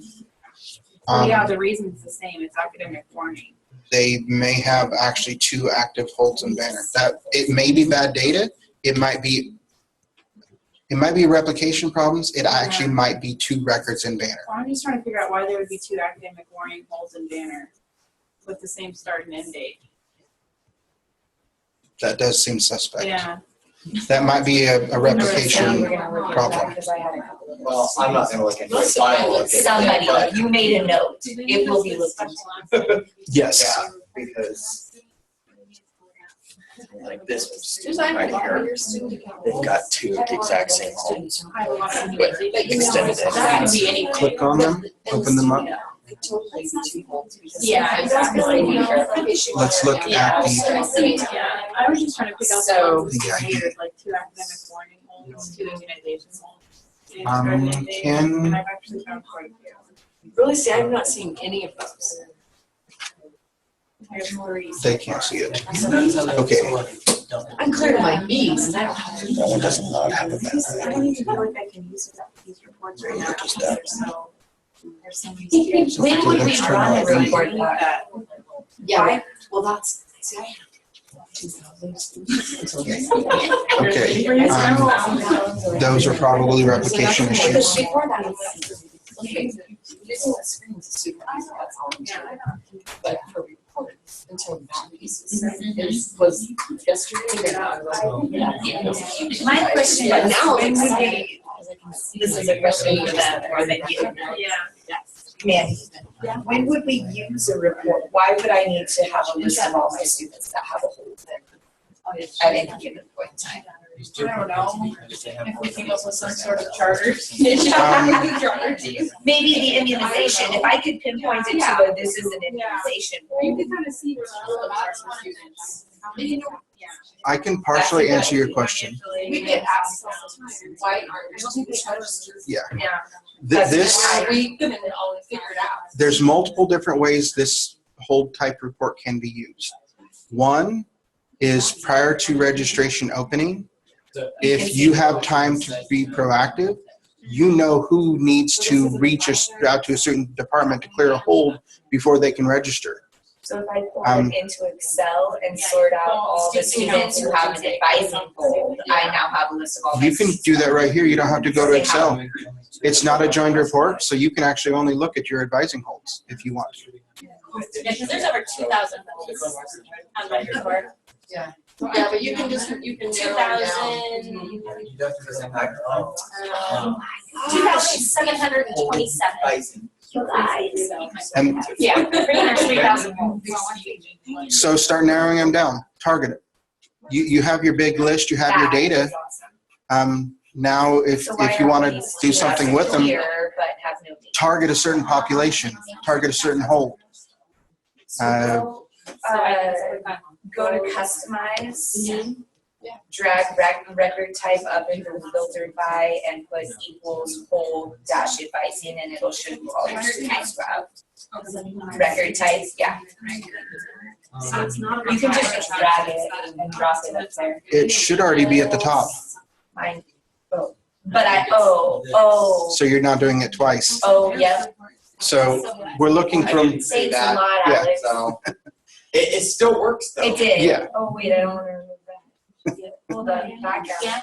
so if I go back to reports, So because you removed with holds, back, delete out and 6. 6 no longer exists.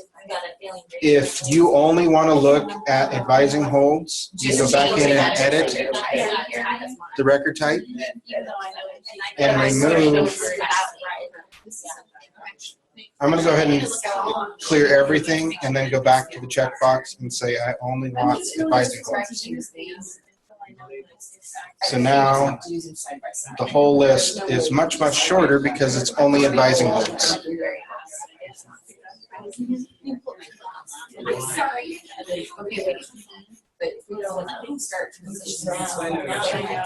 I want a list Okay, of so why am I getting all any these? students who I am their team member and they have a red.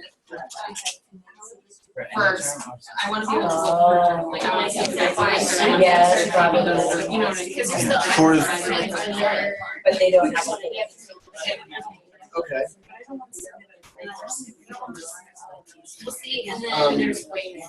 I have some active students, but then Let's look at it one. like CRM, looking at banner advising us. Ideally, I would like to have a student after CRM reached out to me, right? Yes. I switched them over to Mandy several weeks ago, but they're still coming up as mine.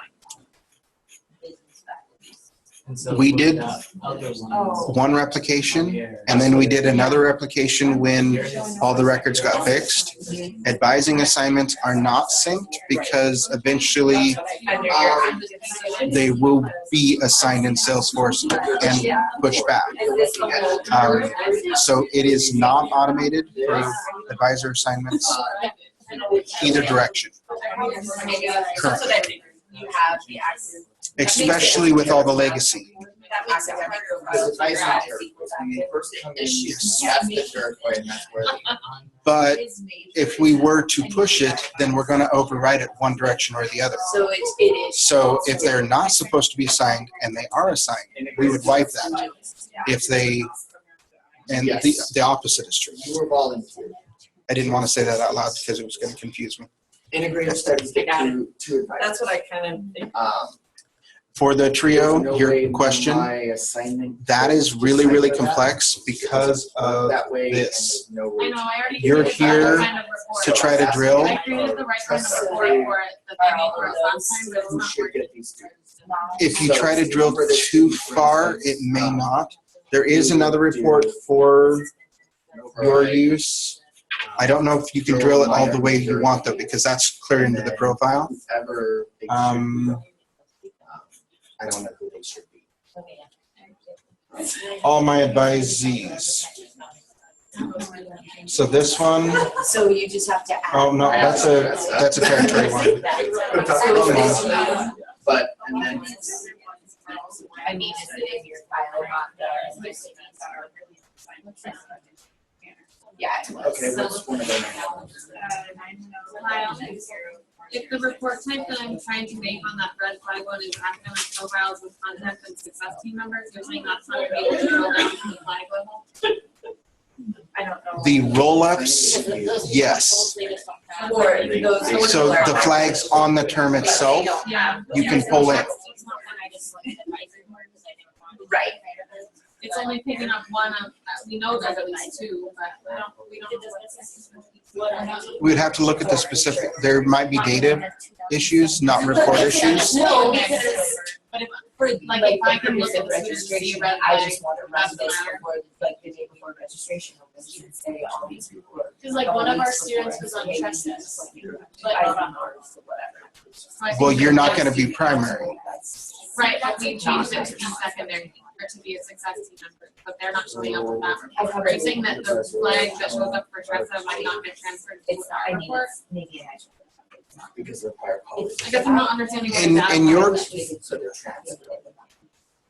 You're looking at two completely different report types. Their general studies. So based on the report type, some fields may not be available.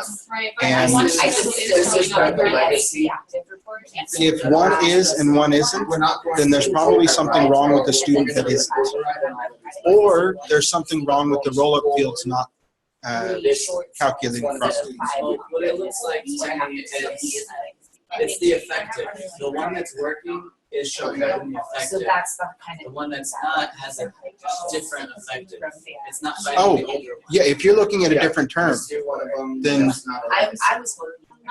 Whatever report. I'm So looking, like- well, I'm looking at screen. I recreated the Then exact report that- that you made Look, no one's registered. through the other reports. So one's effective is 2017 on one, the other one's effective is 2016 on three. The filter says 2016 on three. The 2017 on one, older 2016 on three on that one has the right criteria, but since they have Or a you newer could one, change it to say it's not last saying fall that. you had these people registered. Because everyone has a green This flag. fall on you it. had Right. this many people registered. Your retention of people registered. And they were both in the same term. where are you pulling the green flag from? From the contact or from the profile? Everything Linked to the, see, that's where things can get really confusing. Are you actually tying it from the academic profile linked to that term, or are you tying pulling it from the academic profile tied to the effective term on the contact. That's where the drill down makes a difference. Freshmen go to freshmen. It's funny, we admit it's not a freshman, and so it's kicking them down. These are the ones that are So that's why I have to change discuss the with them. It sounds like we're just gonna have to go in and. That's exactly what I said. I want the dashboard. I want the donut. That is just, like, this screen right here, this is where I didn't see it when I wrote it up. This is an I can share. I just gotta figure out, okay, how do we want to handle this situation? Trust up. Yes. They're like, yeah, we got it. So, we found a potential there, the team member name, this student is a general studies, exploratory. They're a readmit, and they're an undergraduate. The way it is currently working out, it is assigned to management. How do we want to handle the readmit? What it is doing is it is viewing the readmit as a transfer or a non-freshman student, which is why it's going to her. So she's getting all the readmits. So do readmits go to a specific person? Or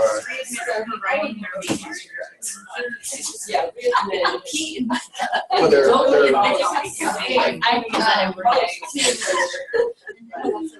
So it shouldn't be.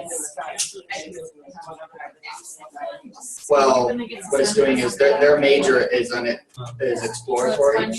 Still, they don't have an actual set major, so it's coming down and saying, okay, they're on campus. They've got an undecided majors. They're not any of these extras, but then they're not a freshman. They are, but the way I'm looking at it, it's not viewing them as a freshman, and so it's going to.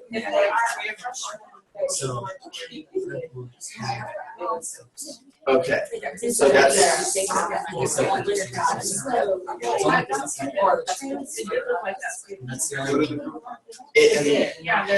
I can find it, it says right here, class level. Because what happened is, I'm looking at new students. If they're new students, they go to read. Otherwise, they go to manual right now, is what's happening. Prior college is when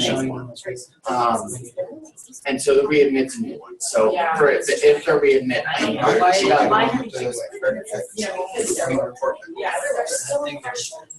We might have to look at that report and see how it's changed. We might be doing something. I figured it must be that because I wasn't exactly the same as what Yeah. It sort of did look like a weird report type.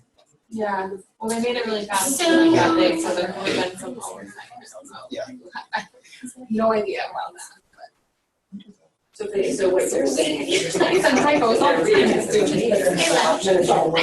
So, yeah, it's just this one's that because they're exploratory, it's coming down. The general studies is the only one that's actually looking at that field. so that report. And it just so happens the way I first put it together is it's looking, is it a new student? It goes to you, otherwise it goes to me. And that's not the case in this situation. So I had to fix it so that it looks at the level. So if it's a freshman, it goes to you, otherwise it goes to me.